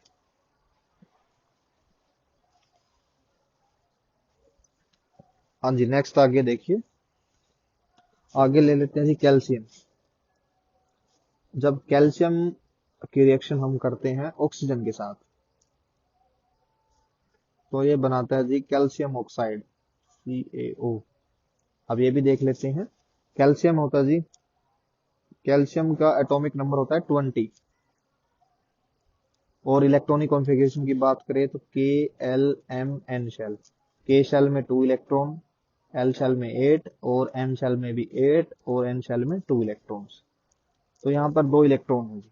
अब 2 इलेक्ट्रॉन के ऊपर या तो यहाँ पर इसको 6 इलेक्ट्रॉन और चाहिए, स्टेबल होने के 6 इलेक्ट्रॉन ये गेन नहीं कर सकता, तो ये 2 इलेक्ट्रॉन को लॉस कर देता है और बना लेता है जी ये कैल्शियम। 2 इलेक्ट्रॉन को लॉस करने के बाद बनाता है Ca2 पॉजिटिव आयन। तो इसकी कॉमन ऑक्सीडेशन स्टेट होती है, किसी भी केमिकल रिएक्शन के अंदर आप देखोगे Ca2 पॉजिटिव होती है और ऑक्सीजन की होती है जी नॉर्मली O2 नेगेटिव। हाँ जी, उसके बाद क्रिस क्रॉस रूल अप्लाई कर देते हैं। जो कैल्शियम का आयन है, कैटायन को हम लेफ्ट हैंड साइड में लिखते हैं, एनायन को राइट हैंड साइड में। उसके बाद जो ऑक्सीजन के ऊपर चार्ज है वो कैल्शियम के सबस्क्रिप्ट में, और जो कैल्शियम के ऊपर चार्ज है वो ऑक्सीजन के सबस्क्रिप्ट में। चार्ज इंटरचेंज करने के बाद फॉर्मूला होता है जी Ca2O2। क्योंकि सेम चार्ज है तो इसको कैंसिल आउट कर देते हैं, सिंप्लीफाई करके बन जाता है CaO। इसको बोलते हैं कैल्शियम ऑक्साइड। ये भी एक कॉम्बिनेशन रिएक्शन का एग्जाम्पल है। हाँ जी, उसके बाद हम इसको बैलेंस कर सकते हैं। तो बैलेंस में आप देखिए, ऑक्सीजन रिएक्टेंट की साइड में 2 है और प्रोडक्ट साइड 1 है, तो पहले उसको 2 से मल्टीप्लाई कर देते हैं यहाँ पे। अब यहाँ पर कैल्शियम भी 2 हो गया जी, ऑक्सीजन भी 2 हो गए, तो वापस आ जाते हैं यहाँ पे 2 से और मल्टीप्लाई कर देते हैं और इस प्रकार से ये केमिकल इक्वेशन बैलेंस होगी। हाँ जी, नेक्स्ट आगे देखिए। हाँ जी, और ले सकते एग्जांपल, जैसे कि हम ले सकते हैं जी मैग्नीज का। आप खुद ट्राई करके देखिएगा।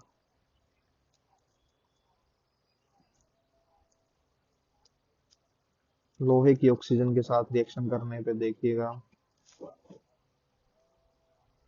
चलिए कॉपर की भी ले लेता हूँ। कॉपर की ऑक्सीजन के साथ जब रिएक्शन करते हैं और जब जिंक की ऑक्सीजन के साथ रिएक्शन करते हैं, तो काफी सारे एग्जांपल हो गए हमारे सामने। इनको हम कंप्लीट करते हैं। देखिए, जो मैग्नीज है जी, इसकी ऑक्सीडेशन स्टेट होती है, ये जुड़ता है केमिकल रिएक्शन में Mn2 पॉजिटिव की फॉर्म में, ये आपको ध्यान रखना है। लोहा जो है ये 2 बनाता है, Fe2 पॉजिटिव और Fe पॉजिटिव। इसके दो कॉमन ऑक्सीडेशन स्टेट होती है। कॉपर है जी वो Cu2 positive, normally Cu2 positive की फॉर्म में मिलेगा। जिंक है ये भी Zn2 पॉजिटिव। ये आपको याद रखने पड़ेंगे इनके।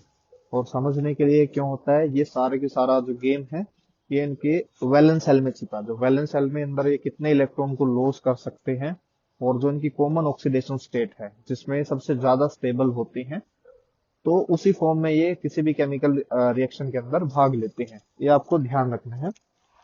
और हमें पता है जो ऑक्सीजन है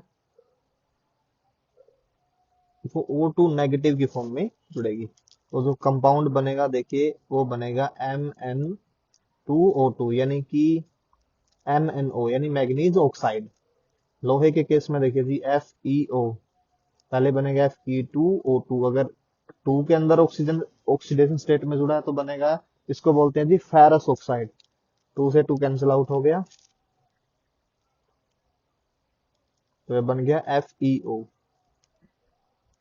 अगर ये जुड़ा है जी +3 की, +3 में जुड़ने के बाद देखिएगा Fe3 पॉजिटिव इस साइड और ऑक्सीजन होगा O2 नेगेटिव। तब हम बनाएंगे तो बनेगा Fe2O3, इसको बोलेंगे फेरिक ऑक्साइड। कॉपर में देखते हैं जी, कॉपर बनाएगा Cu2। एक मिनट थोड़ा साफ कर लेते हैं इसको।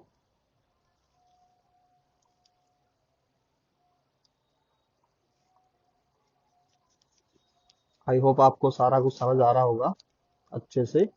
खुद प्रैक्टिस करोगे तो ज्यादा बेटर तरीके से आपको चीजें क्लियर होंगी।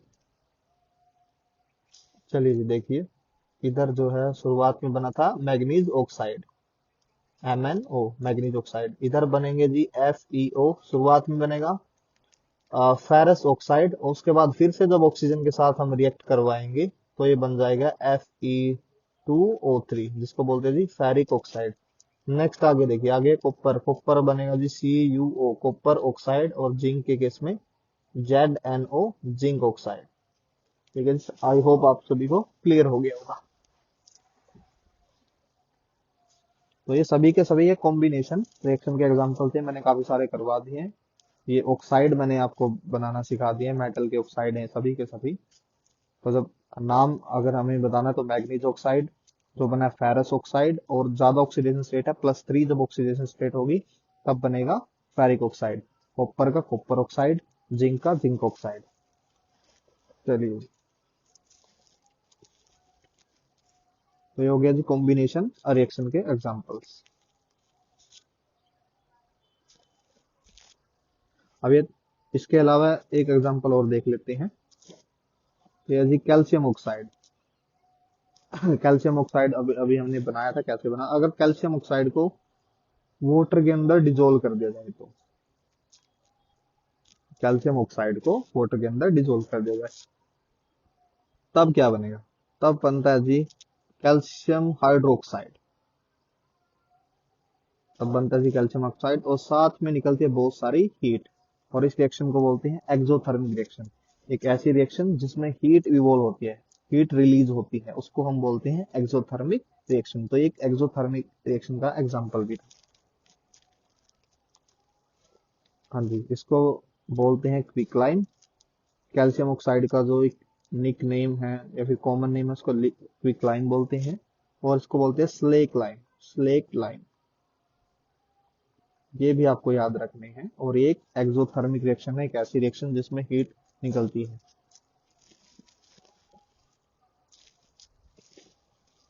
हाँ जी, ये जो रिएक्शन है ये कॉमन होती है, हमारे घरों में इसका इस्तेमाल होता है। जब घरों के ऊपर भुजे हुए चूने, जिसको हम बोलते हैं कैल्शियम ऑक्साइड की पहले पुट्टी सी करे, कली बोलते हैं हमारे साइड में, तो कली करते हैं। तो उसमें क्या होता है, घड़े के अंदर जो है ये कैल्शियम ऑक्साइड को डाल दिया जाता है, उसमें पानी डालते हैं। पानी डालने के बाद वो बहुत ही ज्यादा गर्म होती है, उसको ठंडा करते हैं। अब ठंडा करने के बाद उसके अंदर जिप्सम, या जिप्सम नहीं सॉरी, चिपको बोलते हैं उसको, यानी कि फेविकोल जैसा कोई पदार्थ होता है, जिसको ऐड किया जाता है। ऐड करने के बाद दीवारों पे कर दिया जाता है पेंट। अब आपने देखा होगा जब दीवारों पे लगा दिया जाता है उसको, दीवारों पे करने के बाद अ, हमारे जो एटमॉस्फेयर के अंदर कार्बन डाइऑक्साइड होती है, कार्बन डाइऑक्साइड के साथ रिएक्ट करके वो बनाता है कैल्शियम कार्बोनेट CaCO3। जिसकी वजह से चमक आती है। घर के ऊपर आप पेंट वगैरह करते हैं तो उसमें आप देखोगे 2-3 दिन के बाद अच्छे से उसपे चमक आ जाती है। वो चमक आने का कारण होता है कि जो कैल्शियम हाइड्रोक्साइड है उसने कार्बन हवा के अंदर जो कार्बन डाइऑक्साइड है उसके साथ रिएक्ट करके कैल्शियम कार्बोनेट का फॉर्मेशन किया है। ये कॉम्बिनेशन रिएक्शन का एग्जांपल नहीं है क्योंकि इसमें दो प्रोडक्ट बनते हैं, साथ में थोड़ा सा वाटर भी निकलता है इसमें। ये बस आ गई थी इसलिए मैंने आगे समझा दिया आपको। इसको बोलते हैं जी कैल्शियम हाइड्रोक्साइड।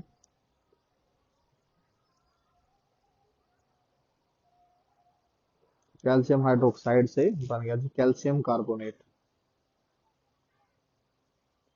कैल्शियम कार्बोनेट ऊपर वाला, नीचे वाला वाटर, ये H2 वाटर है और ऊपर जो है CaCO3 ये कैल्शियम कार्बोनेट है।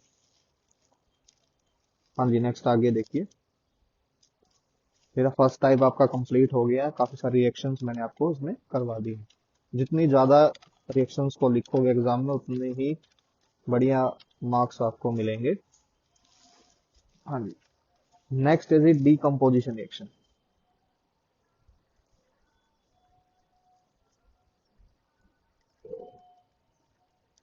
Decomposition reaction. तो डीकम्पोजिशन रिएक्शन में होता है कि एक जो सिंगल रिएक्टेंट है एक से ज्यादा प्रोडक्ट के अंदर टूट जाता है। सिंगल रिएक्टेंट एक से ज्यादा प्रोडक्ट देता है।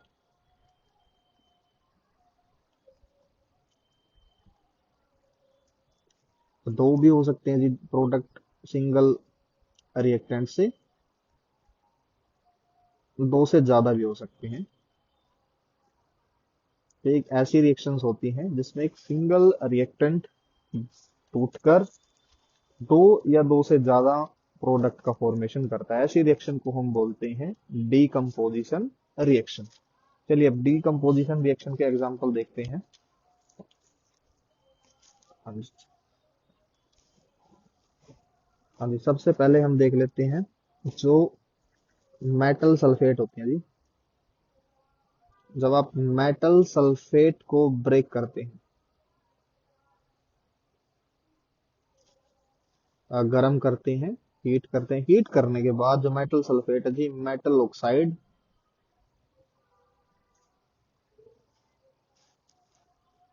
और साथ में सल्फर डाइऑक्साइड और sulphur trioxide trioxide gas evolve होती है। जब आप किसी मेटल सल्फेट को गर्म करते हैं, हीट करते हो, तोड़ते हो, तो उससे मेटल ऑक्साइड प्राप्त होता है, साथ में सल्फर डाइऑक्साइड गैस और सल्फर ट्राइऑक्साइड गैस पैदा होती है।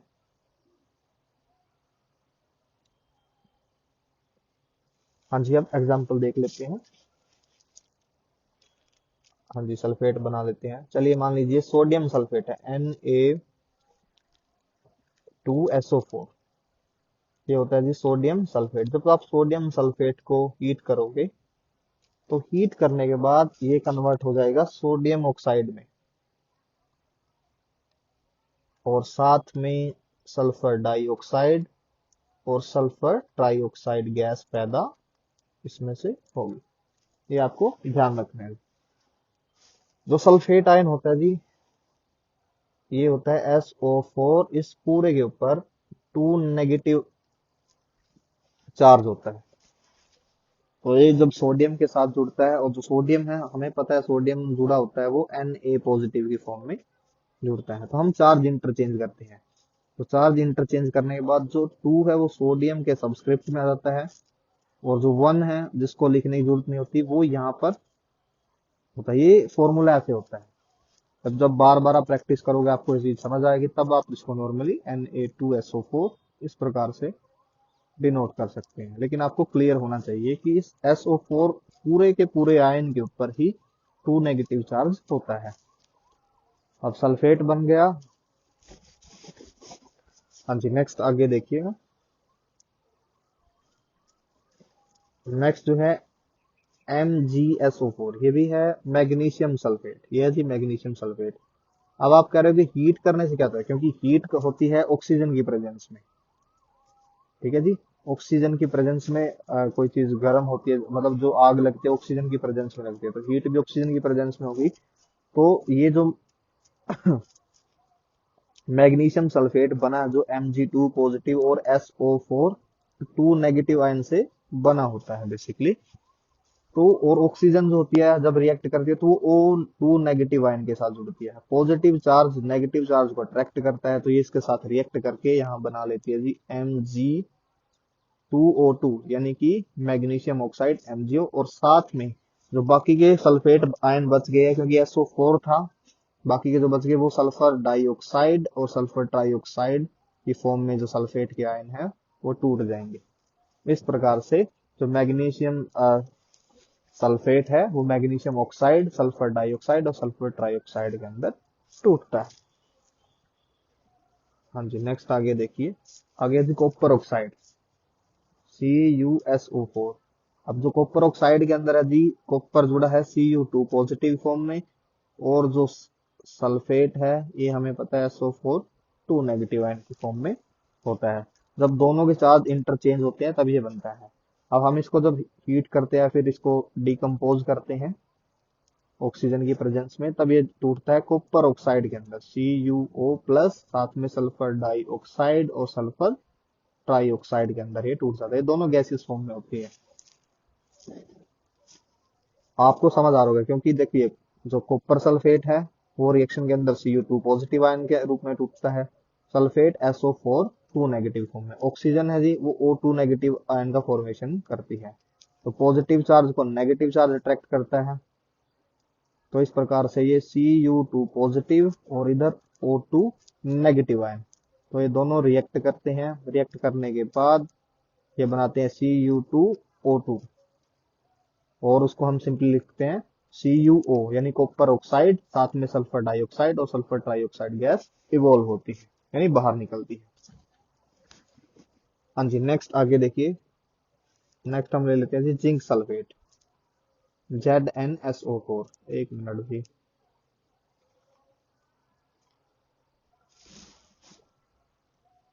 हाँ जी, नेक्स्ट जो एग्जांपल है वो है जी ZnSO4। अब जिंक सल्फेट को जब आप हीट करोगे, हीट करने के बाद ये कन्वर्ट होगा जिंक ऑक्साइड के अंदर, साथ में सल्फर डाइऑक्साइड और सल्फर ट्राइऑक्साइड गैस इसमें पैदा होगी। हाँ जी, देखिए जो जिंक है वो बना है Zn2 पॉजिटिव आयन के साथ, और जो सल्फेट आयन है इसमें SO4 2 नेगेटिव। इस प्रकार से ये बना होता है। चार्ज इंटरचेंज करने के बाद ये होते हैं जी Zn2 SO4 ट्वाइस।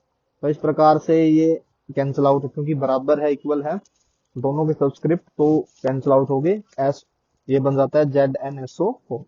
तो जिंक सल्फेट जो बना है ये कुछ इस प्रकार से बना होता है। हाँ जी, अब जब हम उसको तोड़ते हैं, तोड़ने के बाद हवा के अंदर होती है ऑक्सीजन, ऑक्सीजन बनाते हैं जी O2 नेगेटिव आयन। तो ये O2 नेगेटिव आयन है, ये Zn2 पॉजिटिव आयन के साथ जुड़कर जिंक ऑक्साइड का फॉर्मेशन करती है, और सल्फेट आयन टूट जाता है SO2 और SO3 की फॉर्म में। देखिए जो Zn है यहाँ पर 2 पॉजिटिव, ऑक्सीजन पे 2 नेगेटिव, तो ये चार्ज को इंटरचेंज कर देते हैं, ये बन जाता है जी Zn2O2, और कैंसिल आउट करने के बाद ये जिंक ऑक्साइड के अंदर कन्वर्ट हो जाता है। हाँ जी, नेक्स्ट आके देखिए, नेक्स्ट ले सकते हैं हम एल्यूमिनियम को, लेते हैं चलिए एल्यूमिनियम का Al2SO4 थ्राइस। ये है जी एल्यूमिनियम सल्फेट, या फिर डाई एल्यूमिनियम ट्राई सल्फेट, इसका ऐसे ही बोल सकते हैं। नॉर्मली एल्यूमिनियम सल्फेट है, एल्यूमिनियम का सल्फेट है। तो इसको हीट करने के बाद ये ब्रेक हो जाता है जी Al2O3 एल्यूमिनियम ऑक्साइड के अंदर, साथ में सल्फर डाइऑक्साइड और सल्फर ट्राइऑक्साइड जो गैस है वो इवॉल्व होती है। अब कैसे बना है ये आप देख लीजिए। जो एल्यूमिनियम है वो 3 पॉजिटिव आयन का फॉर्मेशन करती है, सल्फेट आयन है SO4 2 नेगेटिव आयन का फॉर्मेशन करते हैं, और हीट कर रहे हैं तो ऑक्सीजन बनाते हैं जी O2 नेगेटिव आयन। क्योंकि नेगेटिव आयन को हमें पता रिपेल करेगा, तो जुड़ेगा किसके साथ, जो ये एल्यूमिनियम का Al3 पॉजिटिव आयन है ऑक्सीजन के O2 नेगेटिव आयन के साथ जुड़ जाता है। और जुड़ने के बाद देखिएगा जी, इधर हो जाएगा Al3 पॉजिटिव, इधर होगा नेगेटिव, तो चार्ज इंटरचेंज करेंगे, इंटरचेंज करने के बाद Al2O3 ये इनका फॉर्मूला होगा। ठीक है जी। और जो सल्फेट आयन है, अब ये जो है स्टेबल होने के लिए ब्रेक हो जाएगा सल्फर डाइऑक्साइड गैस में और सल्फर ट्राई ऑक्साइड गैस में। हाँ जी, नेक्स्ट आगे देखिए, लेड नाइट्रेट PbNO3। पहले तो मैं आपको बता देता हूँ नाइट्रेट आयन बना ये कैसे है, मतलब नाइट्रेट आयन का सीन क्या होता है, ये समझ लीजिए। तो NO3 और इस पूरे के पूरे आयन के ऊपर -1 चार्ज होता है, इसको बोलते हैं जी नाइट्रेट आयन। और ये लेड के साथ जुड़ा है, तो ये लेड नाइट्रेट हो गया। जब लेड नाइट्रेट को तोड़ेंगे, यानी किसी भी नाइट्रेट आयन को तोड़ेंगे, एक मिनट मैं दोबारा से लिखता हूँ। जब आप किसी नाइट्रेट आयन को तोड़ेंगे या मेटल को, किसी चीज का नाइट्रेट आयन को जब तोड़ोगे, तोड़ने के बाद क्या करेगा जी, ये बनाएगा ऑक्साइड। मान लीजिए मेटल के साथ जुड़ा था तो मेटल ऑक्साइड, लेकिन यहाँ पर नाइट्रेट भी मेटल का होना चाहिए। ठीक है जी। अगर यहाँ पर मेटल का नाइट्रेट बना है तो मेटल ऑक्साइड, साथ में पैदा होती है इसमें nitrogen dioxide gas, nitrogen dioxide gas, और साथ में ऑक्सीजन गैस इसमें इवोल्व होती है। जब आप किसी मेटल नाइट्रेट को तोड़ोगे तो हीट करने के बाद मेटल ऑक्साइड मिलेगा, नाइट्रोजन डाइऑक्साइड मिलेगी, और साथ में ऑक्सीजन गैस हमें प्राप्त होगी, देखिए साइड प्रोडक्ट के रूप में। तो पहले लेते हैं जी लेड नाइट्रेट PbNO3 और 2, क्योंकि इस पे +2 चार्ज होता है। जब आप इसको हीट करोगे, हीट करने के बाद ये बनाता है लेड ऑक्साइड PbO। ये थोड़ा सा मिस्टेक होगी, मैं दोबारा से लिखता हूँ इसके लिए थोड़ा साफ करके। तो ये बनाएगा PbO, साथ में नाइट्रोजन डाइऑक्साइड और साथ में ऑक्सीजन। ये गैसेस फॉर्म में, ये भी गैस की फॉर्म में निकलेगी, ये भी गैस की फॉर्म में। इनको बोलते हैं जी साइड प्रोडक्ट, जो निकलते हैं इनको बोलते हैं साइड प्रोडक्ट्स। और ये होता है जी जो लेड ऑक्साइड बना है, ये मेन प्रोडक्ट।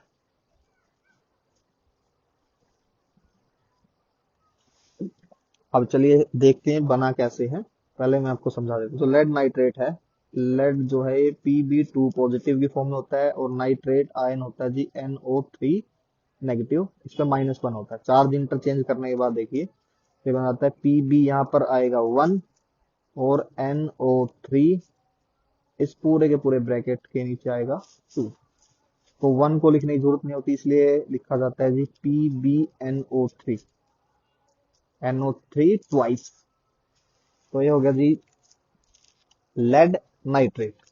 अब ये जब रिएक्ट करता है ऑक्सीजन के साथ, अब रिएक्शन के दौरान आयन जो बनते हैं, लेड नाइट्रेट रिएक्शन के दौरान Pb2 पॉजिटिव की फॉर्म में होता है, नाइट्रेट आयन जो होता है जी वो NO3, और इस पूरे के पूरे ऊपर होता है -1। और ऑक्सीजन जब जुड़ेगी इनके साथ तो वो O2 नेगेटिव आयन का फॉर्मेशन करती है। पॉजिटिव चार्ज जो है यहाँ पर इसके साथ रिएक्ट करेगा ऑक्सीजन, तो ये बनाता है Pb2 पॉजिटिव प्लस, जब जुड़ने के बाद O2 नेगेटिव। तो चार्ज इंटरचेंज होने के बाद जो आयन बनता है, मैं साइड में लिख लेता हूँ इधर, Pb2O2 बनता है, जिसको सिंप्लीफाई करके हम लिख देते हैं PbO। और जो NO3 नेगेटिव आयन है, ये नाइट्रोजन और ऑक्सीजन के मॉलिक्यूल में टूट जाता है।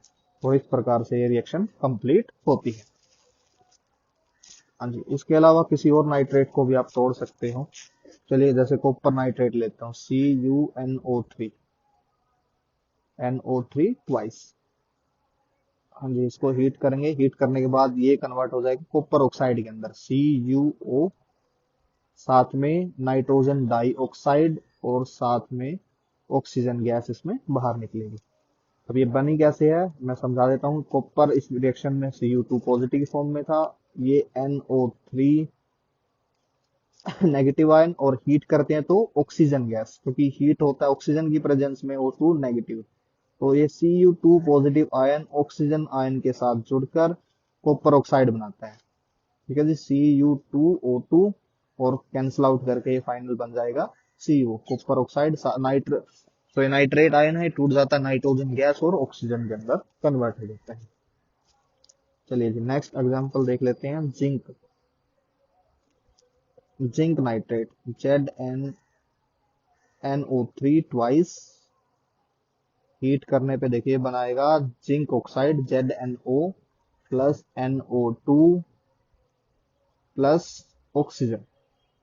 और जो जिंक है वो ब्रेक होता है Zn2 पॉजिटिव, ये रिएक्शन में Zn2 पॉजिटिव फॉर्म में आएगा, ये NO3 नेगेटिव की फॉर्म में, और हीट करने पर ऑक्सीजन जो आएगी वो O2 नेगेटिव आयन का फॉर्मेशन करती है। तो जो ZnO2 है जी, ये O2 नेगेटिव आयन के साथ जुड़ जाएगा और जुड़ने के बाद बनाता है Zn2O2, कैंसल आउट करके ये जिंक ऑक्साइड बन गया और साथ में नाइट्रोजन डाइऑक्साइड और ऑक्सीजन।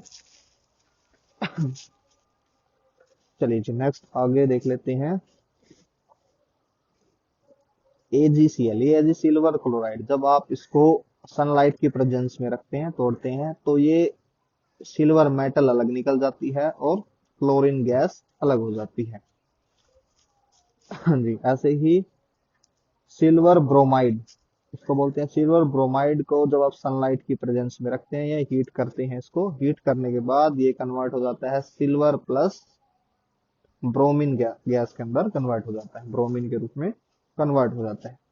आप इसको बैलेंस कर सकते हैं। इधर जो है जी, जो पीछे रिएक्शन था वो मैंने ध्यान नहीं दिया, बैलेंस नहीं किया, तो प्लीज आप बैलेंस कर लीजिएगा। अगर ना हो तो मुझे बता दें, मैं करवा दूंगा अगली कोई एक वीडियो के अंदर। जो सिल्वर है यहाँ पे, इसको 2 से मल्टीप्लाई कर दीजिए, इधर इसको AgBr है, इसको 2 से मल्टीप्लाई, इधर इसको 2 से, और ये होगी बैलेंस। चलिए जी, हाँ जी, नेक्स्ट जो टाइप है रिएक्शन का ये खत्म हो गया।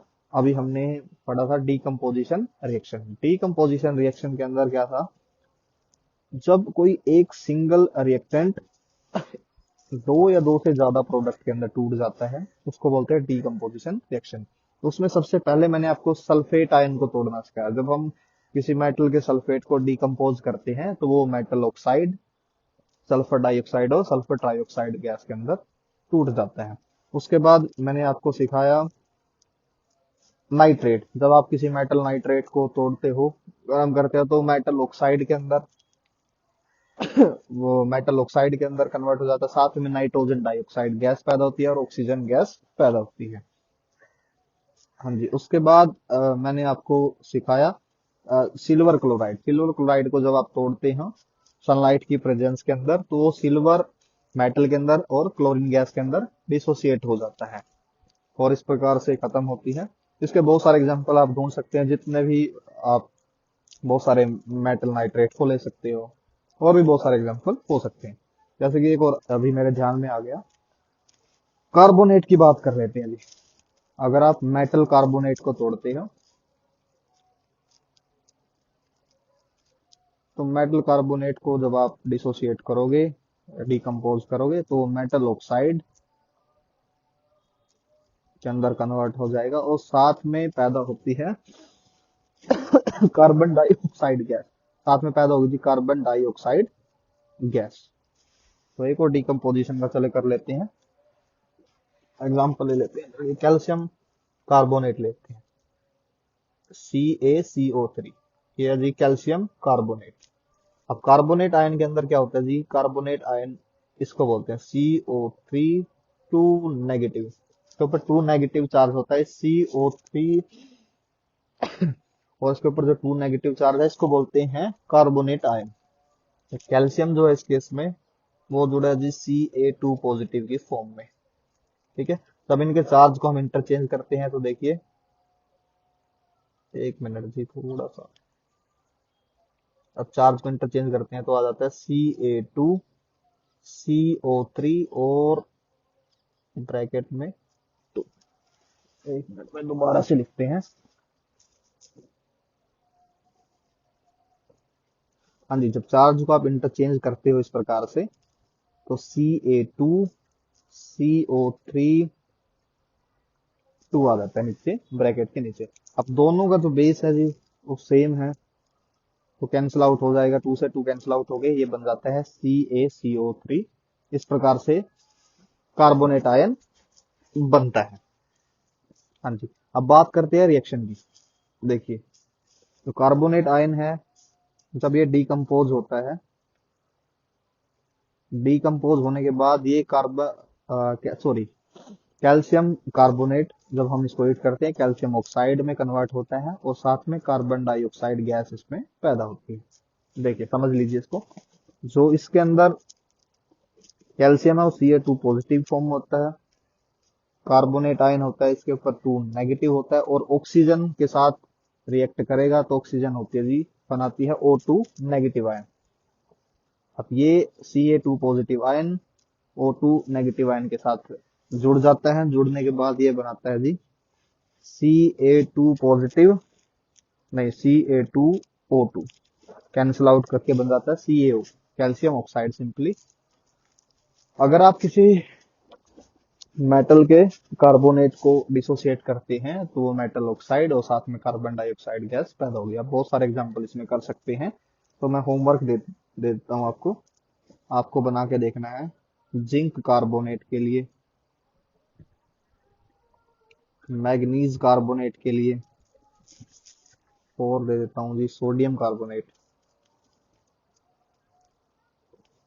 Na2CO3, sorry magnesium carbonate MgCO3। इन सभी के आपको खुद बनाने हैं कि टूट के क्या बनेगा जब ये डिसोसिएट होगा। ये आपके लिए होमवर्क है, ये आपको देखना है करके, ये आपके लिए मैंने छोड़ दिया। हाँ जी, नेक्स्ट आगे देखिए। तो नेक्स्ट टाइप है वो है डिस्प्लेसमेंट रिएक्शन।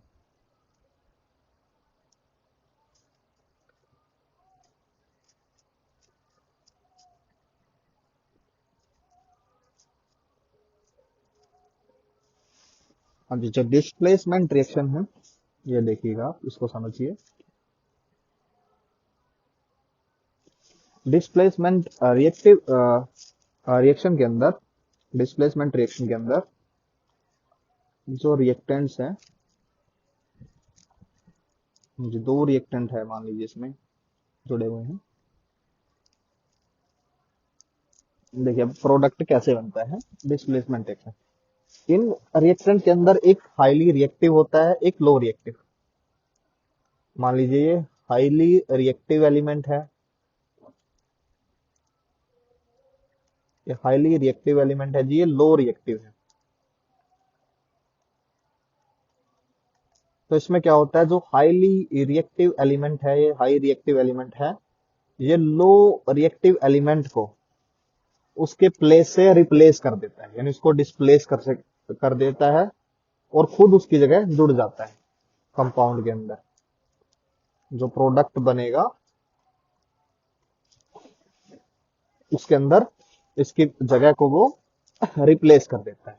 चलिए अब हम इसको समझ लेते हैं। देखिए जी, जैसे कि एक बड़ा फेमस एग्जांपल है, जब आप लोहे की कील को कॉपर सल्फेट के सॉल्यूशन में डाल देते हो,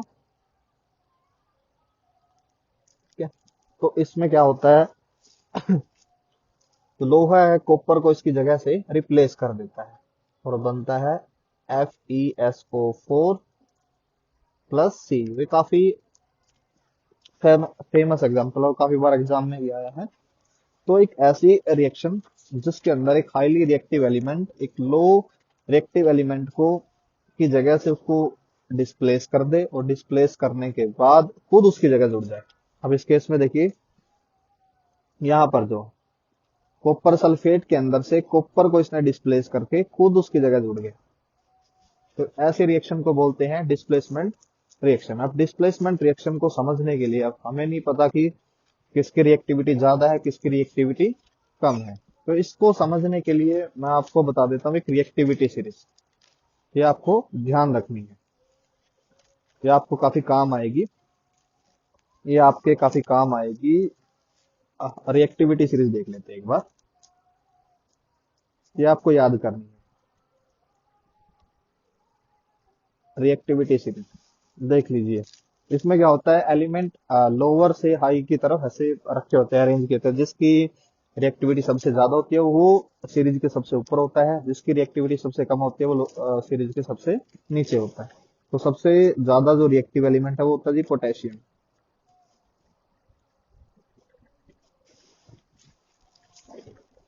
उसके नीचे आता है सोडियम, उसके बाद कैल्शियम, उसके बाद आता है जी मैग्नीशियम। जी, मैग्नीशियम के नीचे आता है एल्यूमिनियम।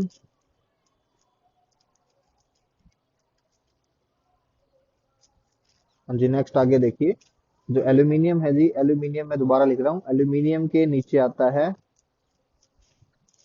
कार्बन, कार्बन के नीचे आता है जी जिंक, जिंक के नीचे आता है आयरन यानी लोहा, और लोहे के नीचे आता है टिन, टिन के नीचे आता है जी लेड, और लेड के नीचे आता है हाइड्रोजन, हाइड्रोजन के नीचे आता है जी कॉपर, कॉपर के नीचे आता है जी मरकरी, और मरकरी के नीचे आता है जी सिल्वर, सिल्वर के नीचे आता है गोल्ड, और गोल्ड के नीचे आता है प्लेटिनम, प्लेटिनम। तो इसको बोलते हैं रिएक्टिविटी सीरीज। जो सबसे ज्यादा रिएक्टिव है वो पोटेशियम, और सबसे कम जो रिएक्टिव है वो प्लेटिनम है। तो मैं इसको शॉर्ट फॉर्म में लिख देता हूँ एक बार रिएक्टिविटी सीरीज को।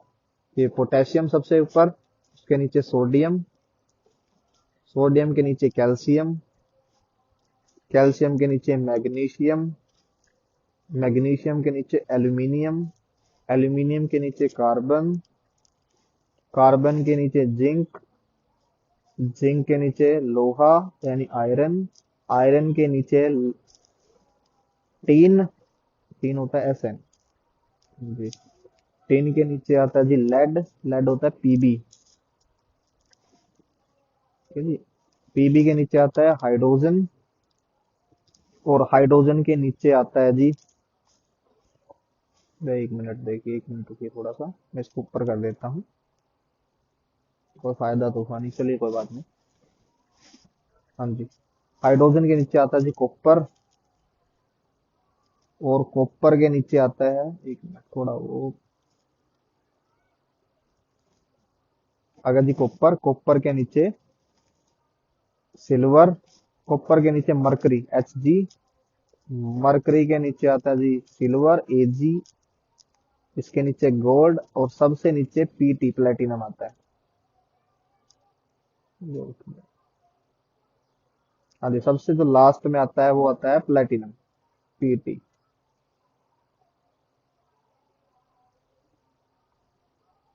हाँ जी, इस प्रकार से होती है ये रिएक्टिविटी सीरीज। अब ये रिएक्टिविटी सीरीज आपको याद करनी है अच्छे से, ये बहुत ही आपको हेल्प करेगी डिस्प्लेसमेंट रिएक्शन के अंदर। देखिए मैं आपको समझाता हूँ एग्जांपल के साथ, इधर ही लेते हैं साइड में ही, एक मिनट, तो थोड़ा सा बीच में। हाँ जी, देखिए अभी आपने एक रिएक्शन देखी थी, डिस्प्लेसमेंट रिएक्शन, जिसमें क्या था, एफ ई कॉपर सल्फेट को उसके जगह से रिप्लेस करके खुद जुड़ जाता है, और फेरस सल्फेट का फॉर्मेशन करता है, कॉपर साइड प्रोडक्ट के रूप में बाहर निकल जाता है। अगर मान लीजिए सॉल्यूशन के अंदर हम ले लेते हैं FeSO4, अब ले लिया हमने सॉल्यूशन में FeSO4 यानी फेरस सल्फेट। अब फेरस सल्फेट को कौन रिप्लेस कर सकता है, जो भी फेरस सल्फेट से ऊपर है, ये यहाँ पर है जी Fe, इस Fe से ऊपर जितने भी एलिमेंट है, ये सभी के सभी इसको डिस्प्लेस कर सकते हैं, क्योंकि इससे ज्यादा रिएक्टिव है। तो देखिए आगे, अगर मैं इसकी रिएक्शन करवा देता हूं जिंक के साथ,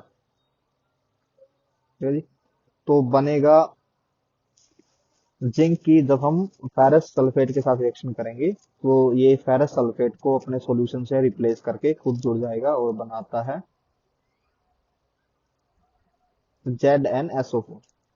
ये बनाएगा ZnSO4 जिंक सल्फेट, और साथ में लोहा बाहर निकल जाएगा। अब मान लीजिए आपको जिंक सल्फेट को बाहर करवाना है, ZnSO4। तो ZnSO4 से ऊपर, जिंक से ऊपर जो भी है उसको हम ले लेंगे। अब जिंक से ऊपर है कार्बन, कार्बन से ऊपर है एल्यूमिनियम, तो हम एल्यूमिनियम ले लेते हैं, कार्बन के भी हम बात नहीं कर रहे। चलिए जी, अब एल्यूमिनियम है, जिंक को इसकी जगह से रिप्लेस कर देगा और खुद जुड़ जाए, खुद जुड़ेगा तो बनाएगा Al2SO4 थ्राइस, एल्यूमिनियम सल्फेट, और साथ में जिंक मेटल बाहर निकल जाएगी। हाँ जी, मान लीजिए आपके मन में आ गया कि आप एल्यूमिनियम सल्फेट को भी रिप्लेस करना चाहते हो, Al2SO4 थ्राइस, ये एल्यूमिनियम सल्फेट, इसको सॉल्यूशन में से आप इसको हटाना चाहते हैं। तो एल्यूमिनियम से ऊपर आता है जी मैग्नीशियम, तो हम इसकी मैग्नीशियम से रिएक्शन करवा देंगे। तो रिएक्शन करने के बाद ये इसको इसके आयन से सॉल्यूशन से रिप्लेस कर देगा, खुद बना लेगा MgSO4, मैग्नीशियम सल्फेट, साथ में एल्यूमिनियम मेटल बाहर निकल जाएगी। अगर हम आप चाहते हो मैग्नीशियम सल्फेट को रिप्लेस करवाना, तो मैग्नीशियम सल्फेट की रिएक्शन आप कर देना कैल्शियम के साथ, इसके ऊपर कैल्शियम होता है, तो कैल्शियम इसको इसके सॉल्यूशन से हटा देगा, तो बना लेगा CaSO4 प्लस Mg बाहर निकल जाएगा। चलिए, अब आगे अगर आप निकलवाना है कैल्शियम सल्फेट को, डिस्प्लेस करवाना है, तो कैल्शियम सल्फेट की रिएक्शन हम करेंगे सोडियम के साथ, तो सोडियम इसको हटा देगा, बना लेगा Na2SO4 सोडियम सल्फेट प्लस साथ में निकल जाएगा कैल्शियम Ca। तो ये होती है डिस्प्लेसमेंट रिएक्शन के एग्जांपल, मैंने काफी सारे आपको बता दिए हैं, ये सारे के सारे आप लिख लेना, इनको साथ में बैलेंस करना आपका काम है, और साथ में इनकी जो स्टेट है, फिजिकल स्टेट, आप खुद लिखोगे। हाँ जी, चलिए नेक्स्ट आगे देखें।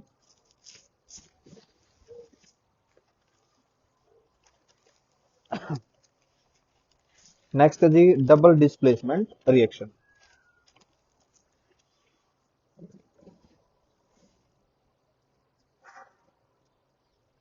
Double displacement reaction,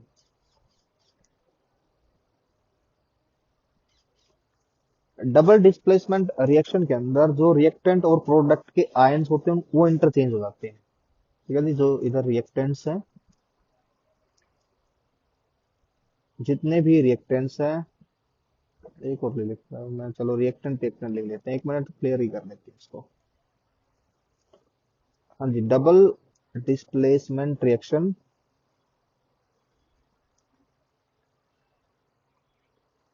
double displacement reaction में होता है जो रिएक्टेंट्स होते हैं उन रिएक्शन के बाद अपने आयंस को इंटरचेंज कर लेते हैं।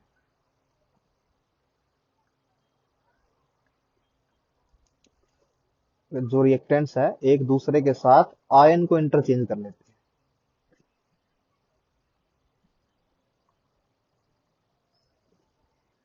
और आयन इंटरचेंज करने के बाद प्रोडक्ट बना लेते हैं, दो प्रोडक्ट बनेंगे जिनमें उनके आयन इंटरचेंज मिलेंगे।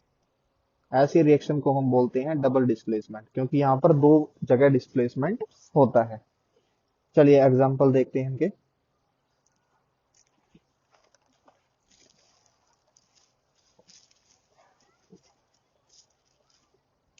तब सोडियम सल्फेट की Na2SO4 सोडियम सल्फेट की रिएक्शन बेरियम क्लोराइड से की जाती है, BaCl2 बेरियम क्लोराइड से की जाती है। हाँ जी, तब बनता है बेरियम सल्फेट BaSO4 साथ में NaCl।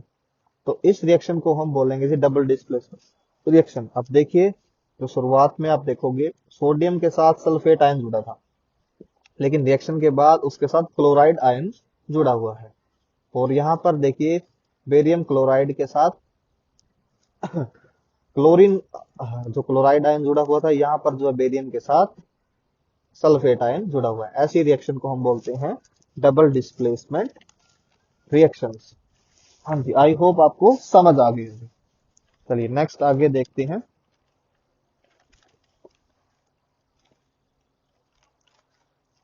नेक्स्ट है जी ऑक्सीडेशन और रिडक्शन रिएक्शन, जिसको रेडॉक्स रिएक्शन वगैरह के एग्जांपल होते हैं बेसिकली।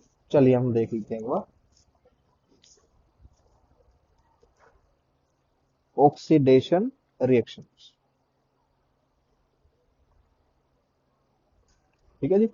ऑक्सीडेशन रिएक्शन में बेसिकली बोलते हैं एडिशन ऑफ ऑक्सीजन, या तो ऑक्सीजन जुड़ती हो, एडिशन ऑफ ऑक्सीजन,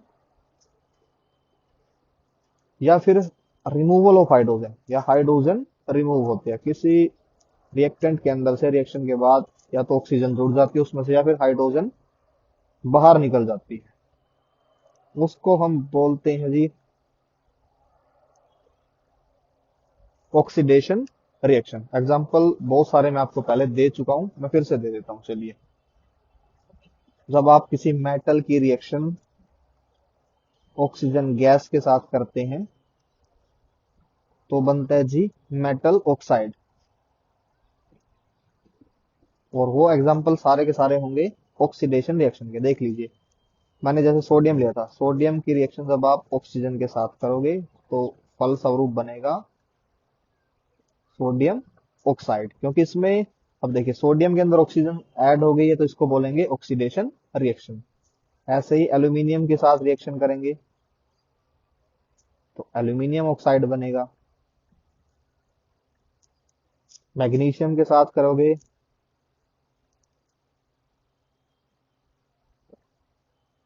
तो मैग्नीशियम ऑक्साइड बनेगा। तो जितने भी मैंने आपको कॉम्बिनेशन रिएक्शन में ऑक्सीजन के साथ रिएक्शन करवाई थी वो सभी के सभी ऑक्सीडेशन रिएक्शन के भी एग्जाम्पल है। अब वैसे के वैसे इनको कर लेना। हाँ जी, नेक्स्ट आगे देखिए, आगे है जी रिडक्शन रिएक्शन।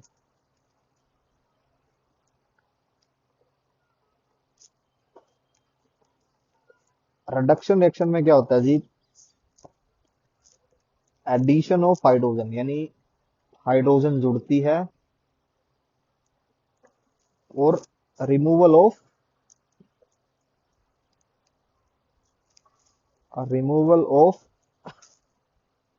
ऑक्सीजन, उसको हम बोलते हैं जी रिडक्शन रिएक्शन।